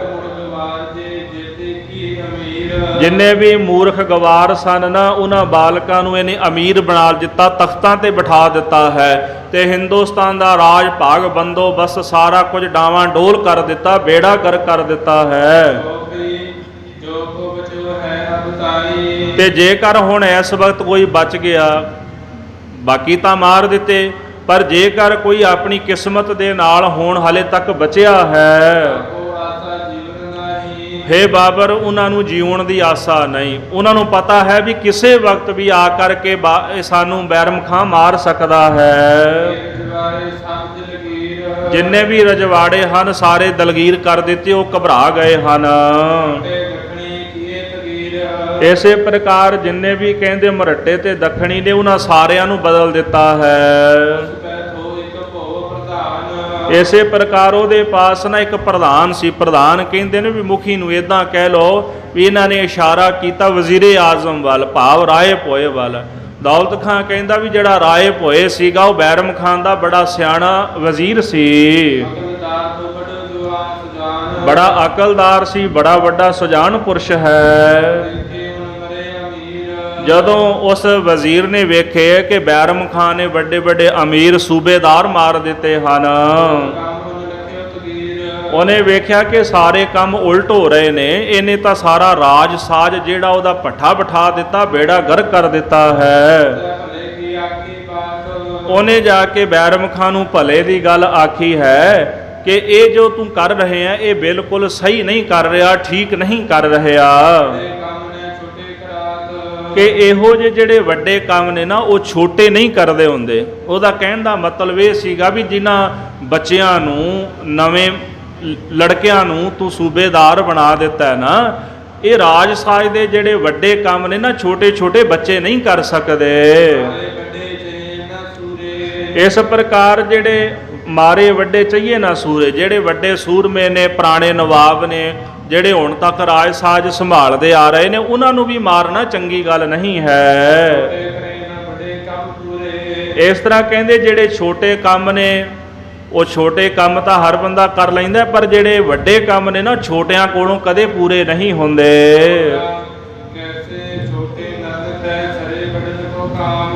ਇਸ ਪ੍ਰਕਾਰ ਜਿਹੜਾ ਕੰਮ ਵੱਡਿਆਂ ਦਾ ਹੈ ਉਹ ਕਦੇ ਛੋਟਿਆਂ ਕੋਲੋਂ ਨਹੀਂ ਸਰਦਾ ਹੁੰਦਾ। ਕਹਿੰਦੇ ਝੋਟਾ ਮਰ ਜਾਏ ਨਾ, ਉਹਦਾ ਚਮੜਾ ਲਾ ਕੇ ਤਾਂ ਨਗਾਰਾ ਮੜਿਆ ਜਾ ਸਕਦਾ ਹੈ। ਜੇ 100 ਚੂਹੇ ਮਾਰ ਲਓ ਨਾ ਤੇ 100 ਚੂਹੇ ਦੇ ਚਮੜੇ ਨਾਲ ਨਗਾਰਾ ਨਹੀਂ ਕਦੇ ਮੜਿਆ ਜਾਂਦਾ। ਝੋਟੇ ਦਾ ਮਾਸ, ਉਹਦੀ ਖਲ ਦੇ ਨਾਲ ਨਗਾਰਾ ਤਾਂ ਮੜਿਆ ਜਾ ਸਕਦਾ ਹੈ, ਪਰ ਜੇ 100 ਚੂਹੇ ਮਾਰ ਲਓ ਤੇ ਉਹਦੇ ਨਾਲ ਨਗਾਰਾ ਥੋੜਾ ਮੜਿਆ ਜਾ ਸਕੇਗਾ। ਇਸ ਕਰਕੇ ਇਹੋ ਜਿਹੇ ਛੋਟੇ ਛੋਟੇ ਜਿਹੜੇ ਬੱਚੇ ਨੇ ਨਾ, ਉਹ ਹਿੰਦੁਸਤਾਨ ਦਾ ਰਾਜ ਭਾਗ ਜਿਹੜਾ ਉਹ ਸੰਭਾਲ ਨਹੀਂ ਸਕਦੇ। ਜਦੋਂ ਇਸ ਤਰ੍ਹਾਂ ਬੈਰਮ ਖਾਨ ਨੇ ਇਹ ਗੱਲ ਸੁਣੀ ਰਾਏ ਭੋਏ ਕੋਲੋਂ, ਉਹਨੇ ਆਪਣਾ ਵਜ਼ੀਰ ਹੀ ਮਾਰ ਦਿੱਤਾ ਹੈ। ਜਿੰਨੇ ਵੀ ਉਹਦੇ ਸ਼ੁਭ ਚਿੰਤਕ ਸਨ, ਖੈਰ ਖਾਹੀ ਉਹਦੀ ਚਿੰਤਾ ਕਰਦੇ ਸਨ ਬੈਰਮ ਖਾਨ ਦੀ, ਇਹਨੇ ਉਹਨਾਂ ਨੂੰ ਵੀ ਮਾਰ ਦਿੱਤਾ ਹੈ। ਤੇ ਇਸੇ ਪ੍ਰਕਾਰ ਬਿਨਾਂ ਕਿਸੇ ਕਾਰਨ ਤੋਂ ਨਿਰਦੋਸ਼ ਸੀ, ਉਹਨੇ ਰਾਏ ਭੋਏ ਆਪਣਾ ਵਜ਼ੀਰ ਮਾਰਿਆ ਹੈ, ਜਿਹਦੇ ਕਰਕੇ ਸਾਰੇ ਜਗਤ ਵਿੱਚ ਹਾਹਾਕਾਰ ਮਚ ਗਈ ਹੈ। ਇਸ ਤਰ੍ਹਾਂ ਜਦੋਂ ਦੌਲਤ ਖਾਂ ਦੀਆਂ ਗੱਲਾਂ ਸੁਣੀਆਂ ਤੇ ਬਾਬਰ ਹਿੰਦੁਸਤਾਨ ਤੇ ਹਮਲਾ ਕਰਨ ਵਾਸਤੇ ਤਿਆਰ ਹੋ ਗਿਆ ਹੈ। ਜਿਹੜਾ ਵਜ਼ੀਰ ਸੀਗਾ ਉਹਨੇ ਬਾਬਰ ਨੂੰ ਇਹ ਗੱਲ ਕਹੀ ਕਿ ਤੁਸੀਂ ਹਿੰਦੁਸਤਾਨ ਤੇ ਹਮਲਾ ਕਰਨ ਚੱਲੇ ਹੋ, ਪਰ ਚੱਲਣ ਤੋਂ ਪਹਿਲਾਂ ਇੱਕ ਵਾਰੀ ਚੰਗੀ ਤਰ੍ਹਾਂ ਵਿਚਾਰ ਕਰ ਲਓ ਕਿ ਸਾਡਾ ਜਾਣਾ ਠੀਕ ਹੈ ਕਿ ਨਹੀਂ। ਇਸ ਤਰ੍ਹਾਂ ਬਾਬਰ ਜਿਸ ਤਰ੍ਹਾਂ ਹਿੰਦੁਸਤਾਨ ਤੇ ਹਮਲਾ ਕਰੇਗਾ, ਕਿਉਂਕਿ ਇਹ ਕਥਾ ਸਾਰੀ ਭਾਈ ਤਾਰੂ ਸਿੰਘ ਹੀ ਸੁਣਾ ਰਹੇ ਨੇ। ਇਹ ਜਿਹੜਾ ਪ੍ਰਕਰਨ ਹੈ ਭਾਈ ਤਾਰੂ ਸਿੰਘ ਦੀ ਸ਼ਹਾਦਤ ਦਾ ਪ੍ਰਕਰਨ ਹੈ, ਪਰ ਉਹ ਸੰਗਤਾਂ ਨੂੰ ਗੱਲ ਸੁਣਾ ਰਹੇ ਨੇ ਕਿ ਗੁਰੂ ਸਾਹਿਬ ਨੂੰ ਕਿਉਂ ਲੋੜ ਪਈ ਇੰਨੀਆਂ ਕੁਰਬਾਨੀਆਂ ਦੇਣ ਦੀ। ਉਹ ਸਾਰੀ ਕਥਾ ਜਿਹੜੀ ਇਸ ਕਰਕੇ ਸੁਣਾਈ ਗਈ ਹੈ। ਤੇ ਜਿਸ ਤਰ੍ਹਾਂ ਬਾਬਰ ਹਮਲਾ ਕਰੇਗਾ ਤੇ ਜਿਵੇਂ ਭਾਈ ਤਾਰੂ ਸਿੰਘ ਦੀ ਅੱਗੇ ਸ਼ਹਾਦਤ ਹੋਵੇਗੀ, ਉਹ ਸਾਰੀ ਸਾਖੀ ਆਪਾਂ ਕੱਲ੍ਹ ਦੇ ਦੀਵਾਨਾਂ 'ਚ ਸਰਵਣ ਕਰਾਂਗੇ। ਸਮੇਂ ਦੇ ਲਿਹਾਜ਼ ਨਾਲ ਸਮਾਪਤੀ, ਭੁੱਲਾਂ ਚੁੱਕਾਂ ਦੀ ਖਿਮਾ ਕਰਨੀ ਜੀ। ਹੇ ਗੋਬਿੰਦ, ਹੇ ਗੋਪਾਲ, ਹੇ ਦਇਆ ਪ੍ਰਾਣਨਾਥ, ਅਨਾਥ ਸਖੇ ਦੀਨ ਦਰਦ, ਹੇ ਸਮਰੱਥ ਅਗੰਮ ਪੂਰਨ ਮੋਹਿ ਮਇਆ, ਅੰਧਕੂਪ ਮਹਾ ਭਿਆਨ ਨਾਨਕ ਪਾਰ, ਆਏ ਪ੍ਰਭ ਸਰਣਾਗਤੀ ਕਿਰਪਾ ਨਿਧ, ਏਕ ਅਖਰ ਹਰ ਮਨ ਬਸਤ ਨਾਨਕ ਹੋਤ, ਵਾਹਿਗੁਰੂ ਨਾਮ ਜਹਾਜ ਹੈ ਚੜ੍ਹੇ ਸੋ ਉਤਰੇ ਪਾ, ਜੋ ਸ਼ਰਧਾ ਕਰ ਸੇਵੰਦੇ ਗੁਰ ਪਾਰ ਉਤਾਰਨ, ਜੋ ਸ਼ਰਧਾ ਕਰ ਸੇਵੰਦੇ ਗੁਰ ਪਾਰ ਉਤਾਰਨ। ਵਾਹਿਗੁਰੂ ਜੀ ਕਾ ਖਾਲਸਾ, ਵਾਹਿਗੁਰੂ ਜੀ ਕੀ ਫਤਿਹ।